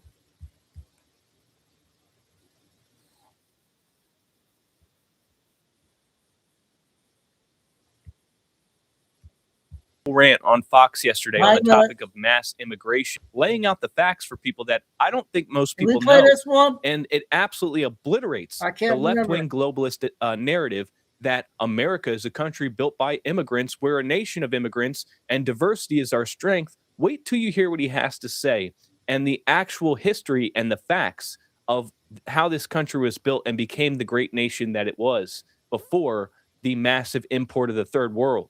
Clearly, we need to have in this country exactly what President Trump called for, which is that we need a moratorium on immigration from third world countries until we can heal ourselves as a nation, solve our education issues, solve our healthcare issues, our public safety issues, our assimilation issues, our cultural issues. So the 1924 Act is such a good example because we had large-scale immigration from Europe from 1880 to 1920. So in other words, we went from a country that had immigration from part of Europe to immigration from many other parts of Europe. But even other European countries pose enormous stresses on the U.S. system, both economically and in terms of security. There's a lot of crime, a lot of threats to public safety and order, and those were addressed with very strict immigration quotas. What they don't teach you in school is that from 1920 to 1970, there was negative migration. There was a half century of negative migration. The foreign-born population declined by 40% for half a century. During that same time period, Will, the U.S. population doubled from natural childbirth. That was the cauldron in which a unified shared national identity was formed. They went through a depression together. They went through world wars together. They landed on the moon together. This great period in American history happened at a time when there was negative migration. They don't teach that to our kids in school. And frankly, I would submit very few politicians serving in Congress probably know that. Man, so how many people actually knew that? I had no idea because they didn't teach me in school that we had negative migration from 1920 to 1970 and doubled the U.S. population from natural childbirth. Nobody's going to tell you that in a public school system. And the biggest takeaway for me from that rant was the fact that when we slowed migration and we doubled our population, encouraging childbirth, we had the best economy that we've ever had, and we formed a strong national identity and a unity and a patriotism and a love for country. So pay close attention to what he's really saying here. He is endorsing and supporting Trump's moratorium on importing the third world, saying we need a massive halt on immigration because these people, they come from their country,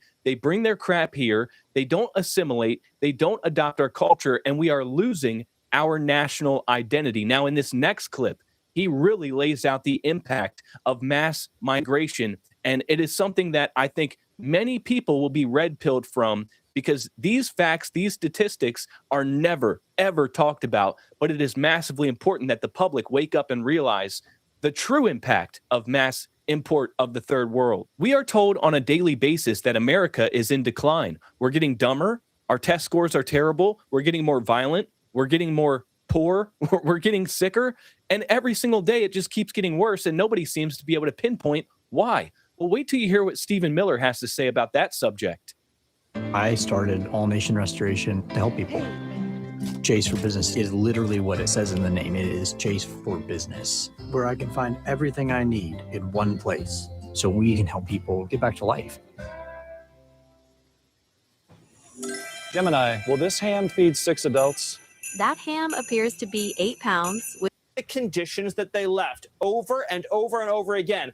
And we mask the impact of immigration in every public policy issue we discuss. We talk about test scores. Well, if you subtract immigration out of test scores, all of a sudden our test scores skyrocket. If you subtract immigration out of healthcare, all of a sudden we don't have nearly the size of the healthcare challenges our country faces. If you subtract immigration out of public safety, all of a sudden We don't have violent crime in so many of our cities. Issue after issue, we talk about these things as they just happen to us. The schools just suddenly fail. Violent crime just suddenly explodes. The deficit just suddenly skyrockets. These are a result of social policy choices that we made through immigration. Now, I bet that's something that most Americans have never even thought of or considered. What would happen to crime rates if you subtract migration? What would happen to test scores if you subtract migration? These are things that are never, ever talked about in public discourse, and Stephen Miller is bringing the heat. Now, ladies and gentlemen, let's put it all together and think about the fact that from 1920 to 1970, we had negative migration, and the population doubled from natural-born citizens. And in contrast, in 2024, 84% of the population growth can be attributed to immigration. And let me just say that if you pay attention to what's happening right now, the left wing's narrative, their agenda to import the third world into this country and destroy it from the inside out, their narrative is absolutely collapsing. It is happening at a rapid scale because some of the most powerful people on the planet, like Elon Musk, Trump, these people are coming outright and saying the quiet part out loud, that when you import millions of people per year into a country, that country inevitably loses its identity, and all the problems from all the other countries where people are migrating from come here. And let's think about the fact that 1 year ago, this was a conversation you weren't even allowed to have. If you so much as had this thought in your mind, you would be taken down from social media platforms, debanked, and thrown off the side of a cliff. But now, because Trump is in office and he's saying the quiet part very loudly, I mean, look at what he said about Ilhan Omar last night. I love her. She comes in, does nothing but bitch. She's always complaining. She comes from a country where, I mean, it's considered about the worst country in the world, right? They have no military, they have no nothing, they have no parliament. They don't know what the hell the word parliament means. They have nothing. They have no police. They police themselves. They kill each other all the time. I love it. She comes to our country, and she's always complaining about the Constitution allows me to do this. We ought to get her the hell out. She married her brother. She should get the hell out. Throw her the hell out. She does nothing but complain. Just think about how wild it is for the president of the United States to be saying these things to the American people. I mean, if not for Donald Trump, if not for him getting elected in 2024, we would be having a massively different public discourse on the topic of immigration. And ladies and gentlemen, it's because of Trump and it's because of people like Elon Musk that we are now allowed to have these conversations. And we can see that when you finally let Pandora's box open, the public starts to wake up and realize what's been going on under their noses for the past several decades. And now there is an insurgency. There is a massively popular idea that is emerging, and it is that we need to put a stop to this immediately before we lose everything that's dear to us. And people see the problems, but now they're starting to see where it's actually all coming from. So while everybody is dooming and blackpilling about how bad things are and Republicans are going to lose the House in the midterms and Candace Owens is dividing the GOP,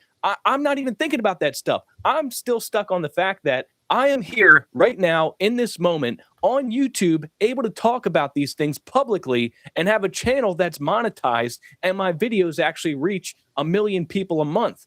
Ladies and gentlemen, a year ago, I was banished off of the face of the earth, and I wasn't even allowed to talk to you guys. And I truly believe in my heart of hearts that so long as the public town square that is social media allows people like me on YouTube and allows us to have these conversations, that these situations, these problems will sort themselves out, because the left's agenda cannot sustain itself unless they have the power of censorship and unless they can keep the opposing narrative suppressed. Their agenda and their ideas cannot hold up to public scrutiny. And as long as we're allowed to publicly scrutinize and show the facts and show the people what the truth is, I believe we are going to win. And right now, I feel that we are winning, despite all the problems that we still have. Ladies and gentlemen, give it time and be encouraged. Now, ladies and gentlemen, if you like this video, be sure to click that like button. If you haven't subscribed to this channel already, click that subscribe button.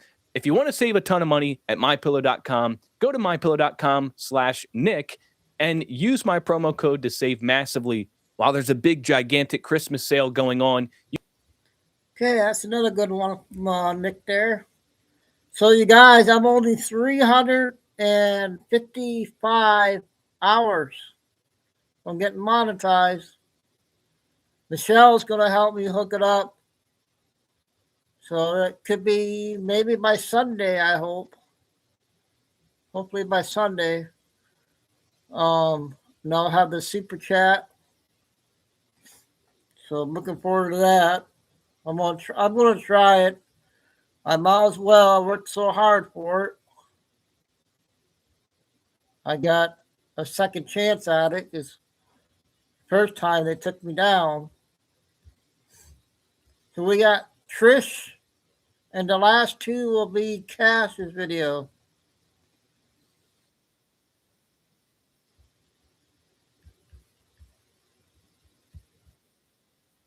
Brennan possibly being indicted as early as this week. These cases coming to us out of South Florida. That is where, of course, the FBI launched its raid on Mar-a-Lago. 30 subpoenas are expected to be issued, guys. I want to go to a reporter for the New York Post speaking on Fox, talking about all the people that would be wrapped up in this situation. Here we go.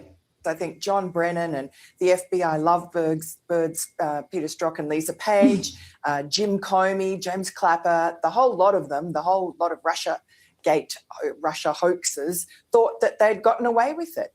There was no way that they thought that Donald Trump would survive, the impeachment, the lies, the portraying him as a Russian puppet, a Russian stooge of Vladimir Putin. And then, of course, the 2020 election when they buried all the bad evidence about Joe Biden and Hunter Biden from the laptop, and they wrote that or signed that dirty 51 letter, John Brennan again, right in the thick of things. They thought that they had just dispatched Donald Trump to probably to jail or certainly to ignominy, certainly not to become president again. And it's just their worst nightmares. And I think they probably thought that Donald Trump and his administration would be distracted and not worry about going back to the past and maybe show mercy like Trump did in his first term to Hillary Clinton, but no such thing.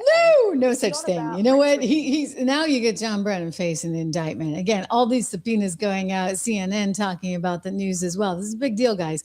And I'm telling you, this administration is committed to figuring out just exactly what went down and how they did it. And we've learned a lot thus far, but more is coming out, believe me, by the day. And this is why they did not want him winning. Let's go to CNN. Breaking news, Justice Department prosecutors have just issued a subpoena to former National Intelligence Director James Clapper, a longtime target of President Trump's, and former FBI officials Peter Strzok and Lisa Page have also received subpoenas. Sources telling CNN tonight the prosecutors are now moving to subpoena the former CIA Director John Brennan. Caitlin Poland's breaking so much of this. Caitlin, what do you know about these subpoenas? Well, Aaron, we know that this action from the Justice Department, it's not done yet. The subpoenas have gone out. 2 people, including Lisa Page, Peter Strzok. You remember their names from the FBI investigation in 2016, 2017, and then intelligence chiefs who are either getting subpoenas or expecting to get subpoenas in the coming days. The former CIA director, John Brennan, the former director of national intelligence, James Clapper. But sources are telling Evan Perez and I that it is dozens of subpoenas. Other people are getting wake-up calls. I mentioned subpoenas. We've talked about John Brennan possibly being indicted as early as this week. These cases coming to us out of South Florida. That is where, of course, the FBI launched its raid on Mar-a-Lago. 30 subpoenas are expected to be issued, guys. I want to go to a reporter for the New York Post speaking on Fox, talking about all the people that would be wrapped up in this situation. Here we go. I think John Brennan and the FBI lovebirds, Peter Strzok and Lisa Page, Jim Comey, James Clapper, the whole lot of them, the whole. I guess that was a short video, I guess, I think. I don't know. I was switching back. So we're going to finish off the last 2 with Cash.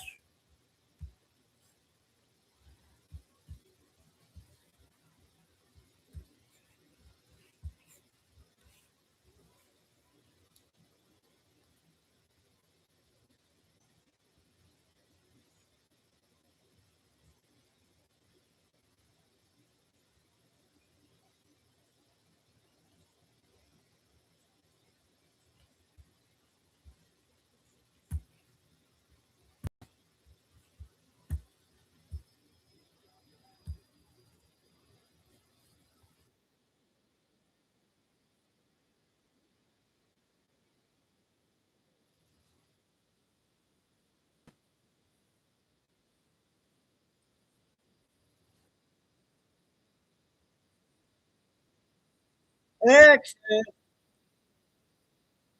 we go. Oh, he's drifting. Oh, this guy's drifting through a parking lot. Look at that. Is he a professional smuggler? I think so.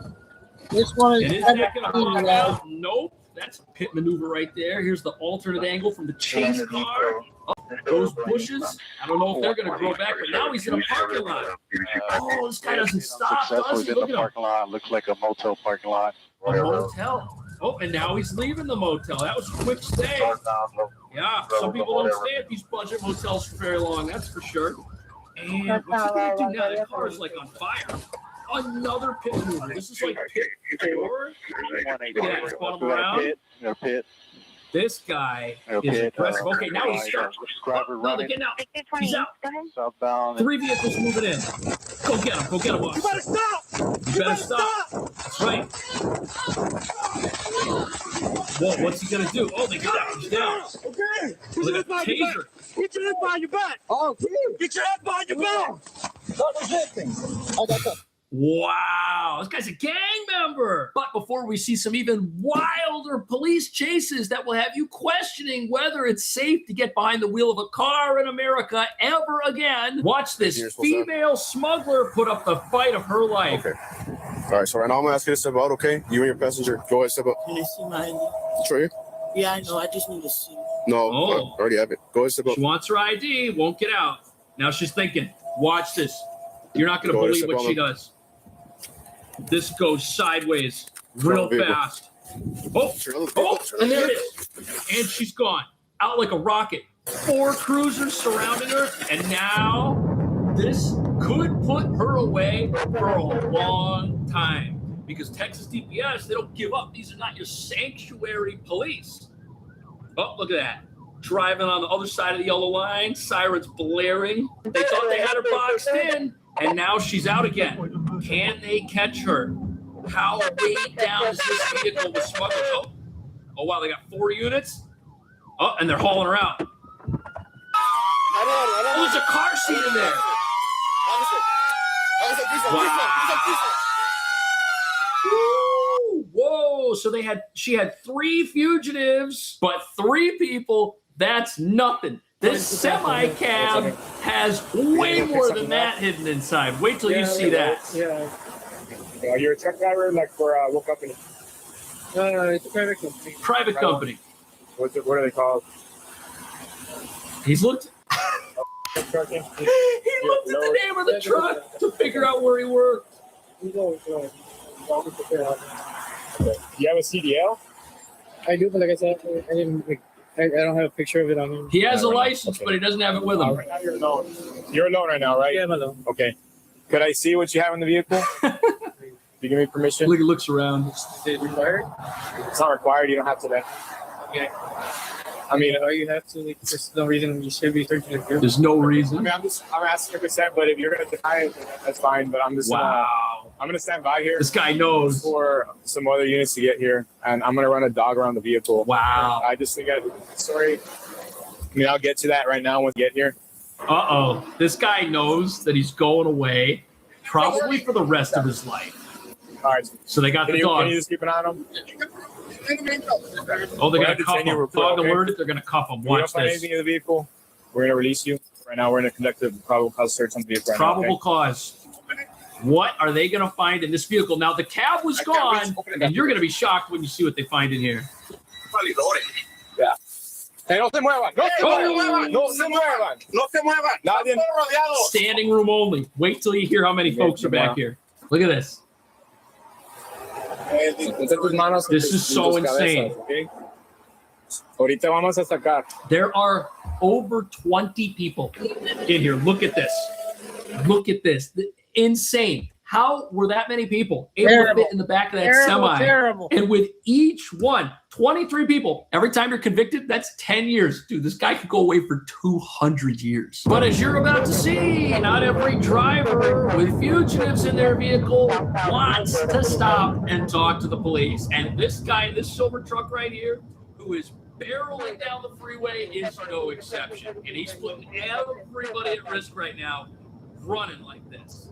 Look at him. Oh, they're asking for a spike strip. This guy is all over the road. He's in the turning lane. You're supposed to turn if you're in that lane, and he's going straight to prison.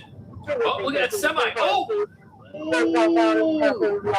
Okay, there was a collision, but it wasn't that bad, and now people are getting out. Get on the road! Weapons drawn. Wow. It was a low-speed collision, but that was enough to disable that vehicle, and now everybody inside is going to a safer place. Look at this. Look at this guy with his construction vest. What was he going to, like, run out and join the construction crew and just blend in? Like, this is crazy. Look at that. The airbags are deployed. Everyone walked away. I guess this car just got a crash test rating upgrade right here. What was it, a Jeep Renegade or something? Wow, these guys are not looking happy. Oh, one of the smugglers was 15 years old. But as you're about to see, some of these smugglers, they will let their passengers make a break for it before they decide to make their own break, thinking that Texas DPS is going to go after the fugitives instead of the vehicle. Watch this. Look at this thing. It's got double tires in the back there. That's a Cummins. Well, these smugglers, they got money for a nice truck. And the door opens. 1 and 2, 3, 4, 5, 6. They got sneaking suits on. Look at that. They're wearing camo, heading off into the bushes. But look, the officer, he's reporting that people just escaped into the country, and he's going to stay with the driver.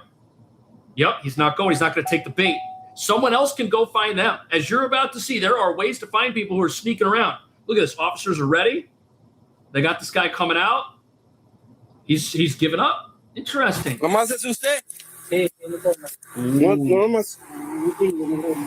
Wow. Who knows who those people are that he just let out? Were they more important than this guy? Did he just take a fall for organized criminals? My energy bill dropped from $150 to $50 by doing this. My friends laughed at me when I spent $49. He gave up, man. He just let 6 people run into the country somewhere, and they could be anywhere right now. Oh, but look at this guy. That is way above the speed limit. Way above the speed limit. This is an Escalade right here. And it looks like he's a little bit too heavy to outrun the police. But now he's running into oncoming traffic. Oh! Oh, boy. That's a violation right there. Oh, look at this. He keeps taking the oncoming lane. That is so dangerous. This is what people don't think about when they think about illegal immigration. They don't think of how many people's lives are risked every single time the law is broken. The people in the vehicle are in danger. The driver's in danger. Everyone on the road right now is in danger. Look, this guy spent more time in the other lane than in his own lane, and you wonder why insurance rates are so high. Oh, did he spin out? What's going to happen? Oh, that just happened. Well, halfway. They hit him twice. Okay, the resale on that vehicle just dropped. Oh, but it's still driving. Here we go. Back at it. I guess cat's durable. Very durable. A little bit too durable. What's he going to do now? This guy does not quit. This is like rush hour. Oh, oncoming lane again? Okay, not quite. That's up. Now he's in the oncoming lane. Go figure. That's his favorite lane. Look, he's like heading right towards other cars. Look at this. Look at this. He's boxed in. Doesn't care. Are they going to pit him right in the middle of that street? Oh. This is so dangerous for everybody on the road. But now he's boxed in, man. What's he going to do? What's he going to do? Oh, he should have checked his mirrors. There was a pole there. Oh.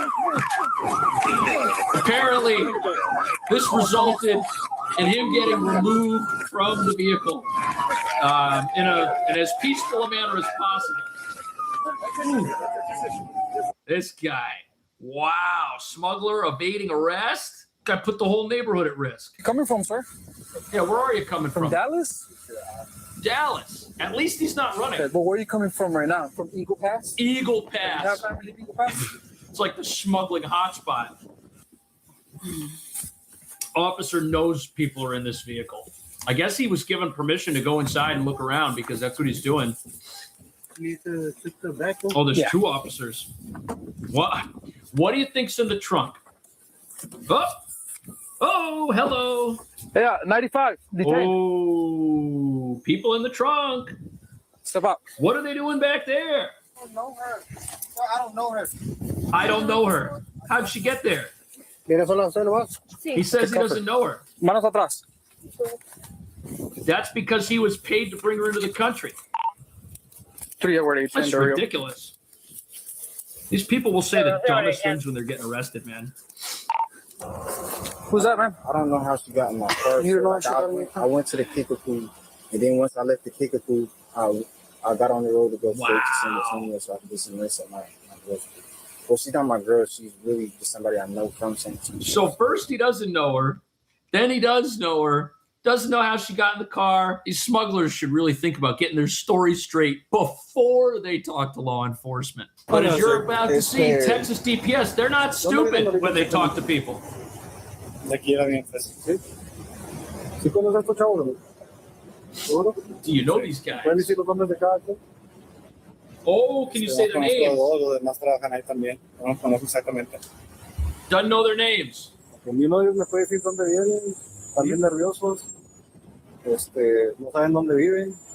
They don't know where they live. Oh, it sounds like they're in the wrong country.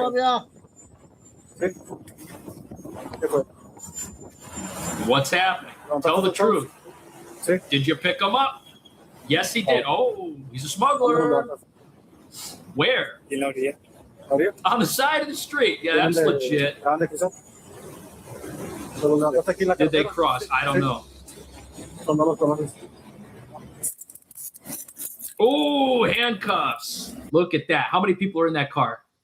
5 people? 1, 2, 3, 4, 5. I see 6 people getting out of that pickup truck. That is crazy. Look at that. Oh, and some of these folks look like they have the construction worker attire. Yeah, look, another construction crew. That's what they're doing. They're dressing up as if they're going to work somewhere. That's what this is. This must be a new tactic. People dressing up as if they're part of some work crew just on their way to work. Like the activists tell us, oh, these folks were just trying to go to work and then ICE swooped in and arrested them for no reason. Yeah, right. As you're about to see, there's always a reason. And here goes somebody on an off-road adventure. Look at this. White pickup truck driving in the dirt. Police chasing them. Are people going to bail and try to jump in that river? Oh, no. Okay, he's going back into the bush. Oh, literally. Where are we going now? Oh, there he goes. Somebody else was waiting for him. These people always think they got a plan to get away from the cops, and then the police are everywhere. Good luck, dude. And now everyone on the road is in danger. For what? To bring unknown fugitives into the country for a couple $100 per person. These people are throwing their lives away and risking the lives of every single person that they are smuggling, and everybody on the road. Well, that door is halfway open. They're trying to jump out. Brakes locked up. They're calling it a bailout. Did someone jump? I didn't see anybody get out. Now what's happening? Now the car is like in the middle of the road. He's like playing chicken with the whole world right here. Success isn't a single destination. It's a journey. Because sometimes you have to fail before you. Oh, alternate angle. Now the door's open. 1, 2, 3, 4, 5, 6, 7, 8. 8 people. There's 8 people in that car. Okay, that guy, they got him. There's no audio because these cameras have a buffer, which just kicked in. There we go. Ooh. Wow. This is wild. Oh, okay. So here's how they find people. They do it with air support. They got a thermal camera. There is nowhere to run. Look at these folks. They're so easy to spot. Thermal camera can find you day or night. Doesn't matter. The camera can always see what's going on. Look, hiding in the brush doesn't really help. You'd have to stay very still in there and hope the helicopter doesn't move and circle your position.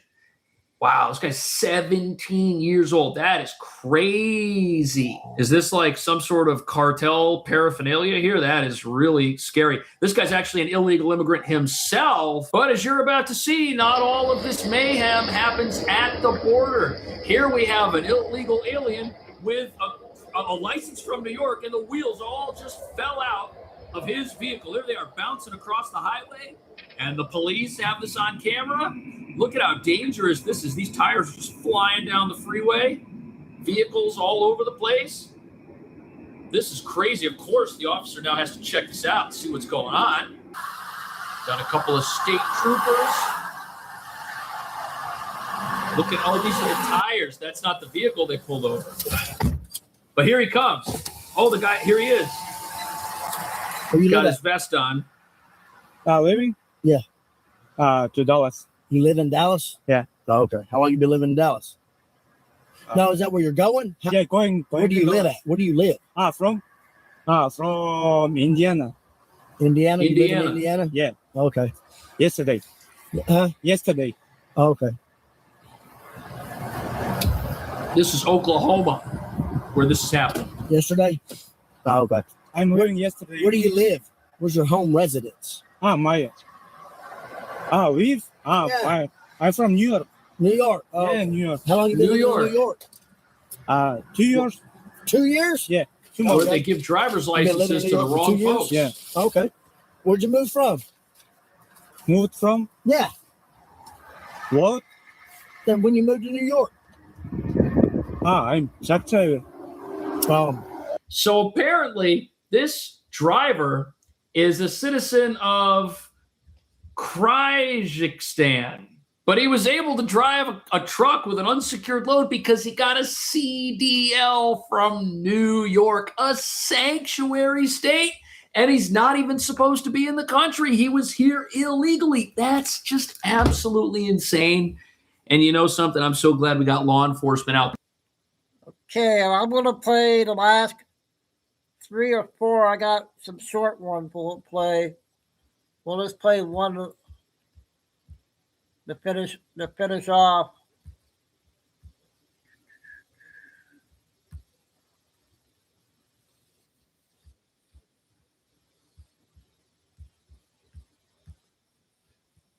Of their own making. Leading the chaos, Eric Swalwell, the sleazy spy snuggling Casanova who flung open the bedroom doors to Chinese operative Fang Fang and then strutted around like a peacock preaching Russian collusion. But get this, mere days after Trump's DOJ hurls him into a federal criminal meat grinder, Swalwell is already gearing up for a bombshell announcement that could either ignite his career funeral or just drag the entire Democratic circus down with him. And piling onto that inferno, Democrat Congressman Jamie Raskin, he is feeling the heat as Ghislaine Maxwell attorney-client email scandal explodes. Stolen records weaponized to smear Trump. And just when you thought the fire couldn't get hotter, Katie Couric's Epstein confession drops like a hammer. Smash that like button, subscribe to the chaos, and buckle up. The Democrat Demolition Derby is just getting started. Let's begin with Jasmine Crockett, who crashed Gavin Newsom's podcast because nothing screams hardest working governor like a full-time podcaster. But folks, it was Crockett's words that hit like a gut punch. This might just eclipse Hillary's deplorables disaster. Listen to this nonsense. You can wave all the flags you want to, but I am telling you right now that the most unpatriotic people that we have in this country are MAGA and this president. We are the real patriots, and it is time for us to take our flag back and show people what America is about. Democrats taking back the flag? That's rich coming from the crowd whose street parties feature flag-burning bonfires on a regular basis. And you can't claim patriot status when your playbook prioritizes illegal invaders over hardworking American families. Under Biden and Harris, they flung open the floodgates, turning our southern border into a revolving door for fentanyl and chaos. Newsflash, no borders, no country, no sovereignty, no America. And let's not forget, it's the left that keeps telling Americans they're inherently racist. Enter Exhibit A, Michelle Obama's endless grievance tour. Let me explain something to white people. Our hair comes out of our head naturally in a curly pattern. So when we're straightening it to follow your beauty standards, we are trapped by the straightness. That's why so many of us can't swim and we run away from the water. People won't go to the gym because we're trying to keep our hair straight for y'all. It is exhausting and it's so expensive and it takes up so much time. Every single time. Why does race have to come up at every single event she speaks at? I mean, seriously, it's like a weekly subscription to division. Look, I don't care if your hair is curly, straight, braided. I don't even care if it's neon green. All I care about is if you're a decent human being. And maybe that's the problem she should be tackling instead of painting the majority of the country as racist villains. Now let's get back to Crockett, equally as bad. Let's drop Step Sunk. That was all there was on that one. I got two more 4-minute ones. Two more 4.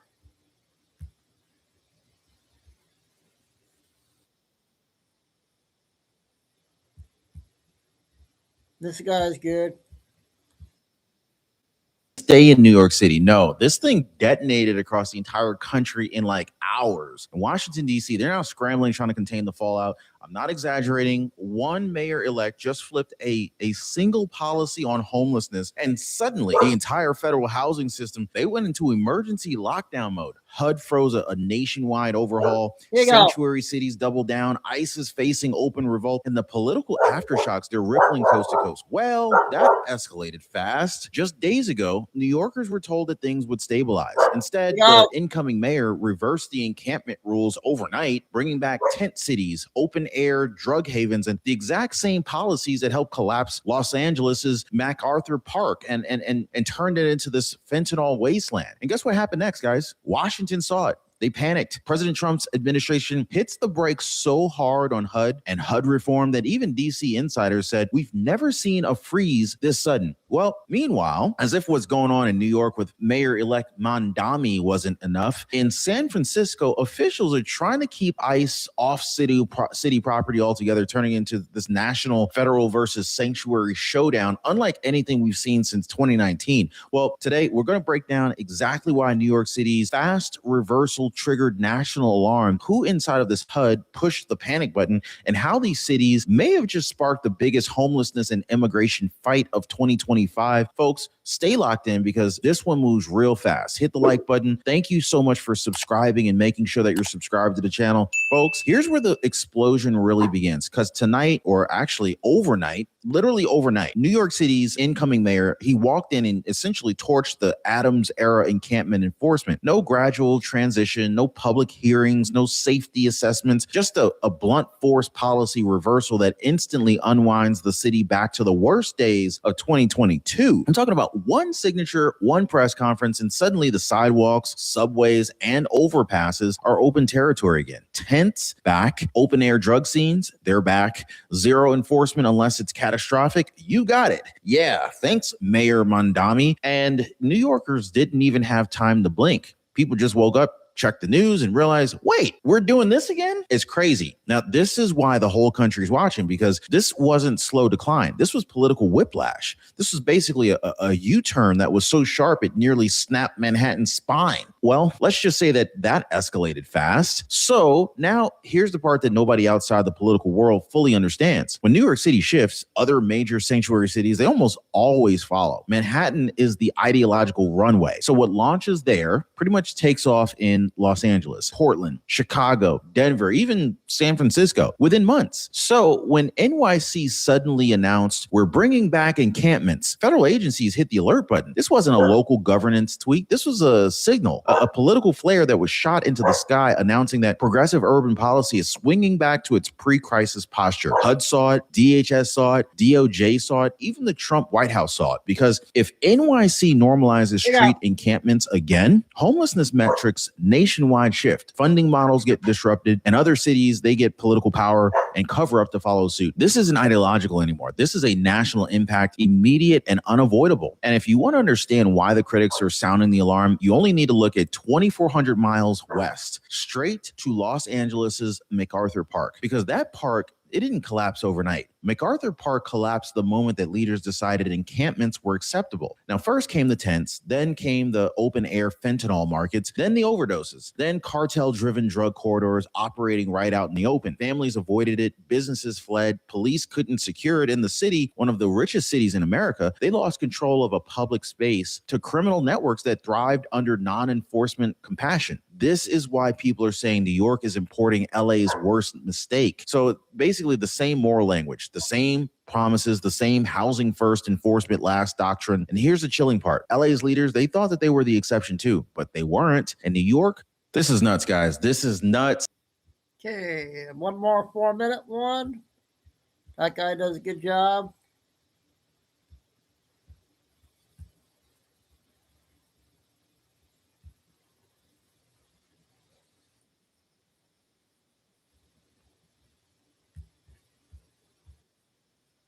Or you would never see. Not under Obama, not under Biden, not under the old DOJ, and definitely not under the corrupt media machine that spent years covering for the Clinton Foundation, the Biden family, and every dirty little connection in between. But today, with President Donald J. Trump back in the White House, well, the truth is finally being dragged into the sunlight, kicking and screaming and clawing to stay buried. Because late last night, quietly, almost silently, a secret file dump hit Congress. That's right, guys. A secret file dump hit Congress. Classified memos, sealed intelligence reports, internal CIA summaries, FBI attachments that no one was ever supposed to be able to see. Now, inside this dump were two names, side by side on the same document trail: Hillary Clinton, Joe Biden. Now, for years, the media told you that these scandals were separate, right? They told you Hillary's corruption had nothing to do with Biden's. They told you Epstein's network had nothing to do with the DC elites. They told you that the Ukraine mess was Russian disinformation,